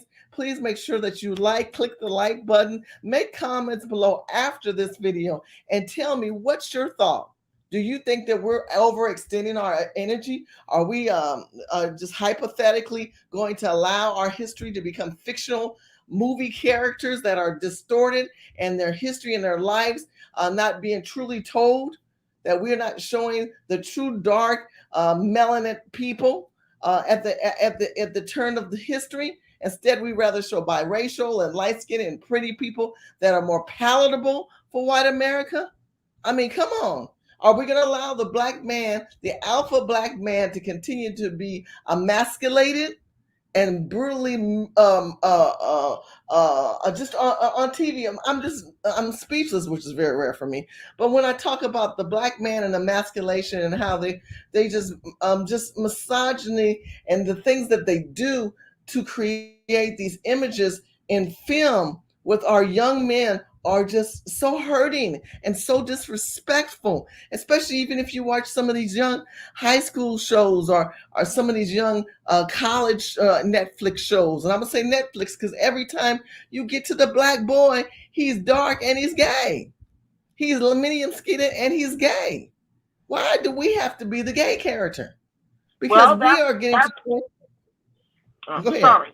I was going to say that's part of the agenda. The agenda is to extinct us to as few in numbers as the Indians. We've gone from over 50% in terms of population to 12%, and they're working on reducing us to numbers as minimal as the Indians until we just become history that will never be taught accurately if we don't fight back. We're fighting for the very, not just existence, but for our lineage to thrive. We're fighting for the truth. We're fighting for the minds of our young black children. We're fighting for the black family unit. We got a lot of fights here, and we need all hands on deck. So they need to be emailing either you or me to join us in these efforts. You know, we're working with the grassroots all over the country. And you see, with Miss Shirley here, the movement takes catnap. Our people are forever in our hearts, in our minds, in our thoughts about how to overcome and eat this elephant one bite at a time within like the next year. Like we are out of time, seriously out of time. And so I'm constantly teaching the weaponization of our vote. As long as we got a blue top that we can't get rid of, we got to vote red Congress. And when this tide turns, we must put red at the top henceforth and a blue Congress until times get better, until we can replace the lanes in the CBC with full-chested cash reparationists, because that window's closing. That CBC is comprised of a lot of immigrants. Right now, you've got the very immigrant, Sheila Jackson Lee. She's over our HR 40, which is the study for our reparations. And it wasn't until the former ADOS movement got involved in those social media spaces that reparations even became a household name. And those signatures went from like 5 to damn near 200 because of us. And so right now we're working on fixing HR 40. And when you see that campaign, we need all hands on deck to make that go viral, because they're literally sitting up here wanting $12 million to study our repair when they're already paid elected officials. They got a $125 million pay raise during the pandemic under Biden or Trump. I can't remember which. You can Google it. But they just got a pay raise, and now they want $12 million to study our repair into perpetuity. It's nothing but a money grab for them, and they got the unmitigated gall to not be requiring cash be attached. Well, why is that? Because CARICOM has no cash attached. And they want those reparations for all blacks when, like I told you at the earlier top of the show, all black ain't freedmen black. And the black immigrants that come here have enough money to make them white. And what money they don't have, this government gives them to make them white, to make them above us so that they can be our black white oppressors. Now, when I speak, I don't speak about all whites or all immigrants. There are some exceptions, but clearly not enough if we're tethered to the bottom as the anchor of this country's capitalism, which puts us in the midst of the fight to prevent that spot from becoming permanent. There is no way in the world we should be in a race to the bottom when we descend from the very ancestors whose heinous chattel slavery built all the wealth these groups eat from. So you've got to decide what side of history you're going to be on. With Miss Shirley Huzar's teachings and my teachings in the new black media, because you're not going to see this on the corporate with 3 Ks lamestream media. They're not going to talk about it through a Freedmen lens like Miss Shirley Huzar and myself. I'm going to take a breath. I want to thank you so much for being here at this late hour. I want to thank you, Miss Shirley, for loving us so much, for teaching us so much, for empowering us so much. I'm just so grateful to be able to call you my sister friend and comrade in this fight for what is right, in this fight for justice. It's a blessing to fight alongside you. I've learned a whole lot. I'm so grateful to have you in my life because the energy that you put out, and people will always say, well, she's angry. She's angry. She's not angry. She's passionate. And because people misinterpret our emotions for anger, they cut off. But for those who can endure and say, well, let me just hear more. Let me just hear more. We're not ranting. We're not babbling. We're providing you facts and little bits of history so you can go more in depth on your time and your energy. And hopefully next time we can get some people to come on the chat room and say, hey, I did my homework from the previous videos and I learned even more. See, it starts, my family, with me and you. And I'm so grateful. Angela, did you really learn something new tonight? I mean, what's your takeaway real quick? I know I'm so grateful for the accolades you always give me, but I mean, I learned, I was shocked to know that Ancestry.com right now said they are putting together a Freedmen Bureau collection. And that if you sign up with them, you can put your name in and you can prove that you are historical Freedmen Bureau connected. That is essential for the long-term goal of reparations of money and land that should be allocated to us. Angela, what's your final thought on that one?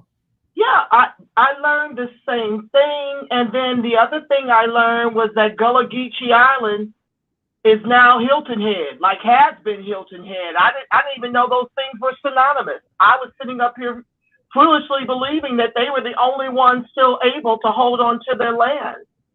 So it was great to learn the Gullah Geechee, that they've been co-opted in the same way all of us have, that are the freedmen. And just, it was just another opportunity to embrace being freedmen, to really look at my growth from the ADOS movement to now being full-chested about my freedmen lineage.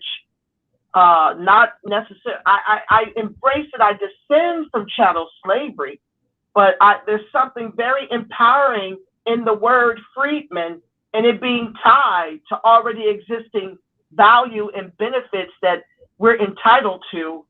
And for me, when we come up with a strategy to extract what is already on the books, then, I'll really be over the moon thrilled. This fight is not just for my daughter and my grandkids and my great-grandkids. This fight is for the very lineage, the very thriving of the freedmen people in this country that we built. And that's something to be proud of. And that's something in my association with the reparationist movement at large that has happened for me. This overwhelming pride in something that white folks and immigrants tried to shame, some, not all, at every turn. And with that being said, I don't really care if they call me the angry Black woman. I don't care if when I fight for the Black family unit, I'm referred to as a homophobe. when I've got, gays all up in my family. Not a whole bunch of them, but, I've got gay friends. I've got a gay uncle. I don't care if you call me xenophobe because I choose to unflatten blackness, which unmasks the failures of this government by freedmen. Because my ancestors didn't give a damn what you thought about their fight to be emancipated.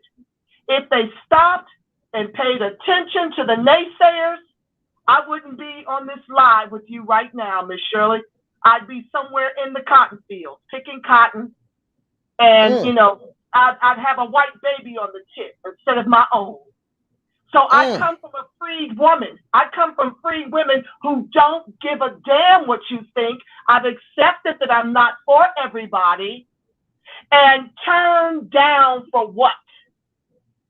My ancestors didn't turn down. I'm one of those freedmen, like one of those slaves who fought back. That's who I want to learn about. I want to know, and I want to be amongst the freedmen and the slaves who fought back. That's how I want to go down in history. So everybody gets to choose how they go down in history. Are you going to do it meekly?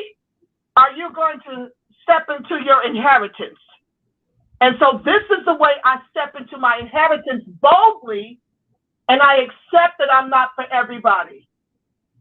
You can find me at the Reparationist Perspective if you're ready to step into your inheritance in boldness like our ancestors did.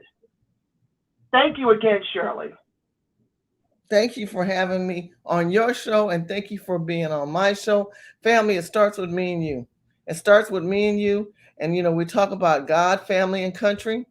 Keep in mind the foreclosures are coming, the forbearances are going to be released, and many of you guys are not financially structured. And many of you guys need to migrate back to the South. You need to go back to the lands of your ancestors so you can hear that ground talk to you, because these urban communities are wiping us out. We are on the verge of trying to have us become an extinct species of people. That's why we have our sponsor, Cal Texas Homes. Make sure you guys go to caltexashomes.com and get a free consultant, have a free comparative analysis so you can determine the value of your home. And even if you don't have any money and you need to rent, we help you and connect you with companies that will give you a lease with option to purchase with very little money. We want to help our people, and one of the peoples that are working with us and helping us in our sponsorship is Cal Texas Home. I want to wish you guys the very best. Continue to hold your head up. Continue to be proud. Continue to remember you don't represent the past. You represent the future, and you represent the opportunity and the right to reclaim that was yours that needs to be yours now. At the end of this video, I will put in a disclosure allowing YouTube and those who know that our videos are done for educational purposes. We are not making any profit off of these videos. So we do this for educational purpose. If you do want to give to our Cash App, you're more than welcome to. I'll put that link on the bottom as well. But for YouTube and for those regarding legal rights, we do this. And we do this because we want our people to be educated. And these are our own hypothetical ideas of the results that could happen from it.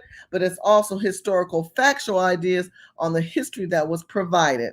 So please make sure you read that down below. And if you guys have any more questions or any more comments, and let me know, should we continue on this route of these type of videos?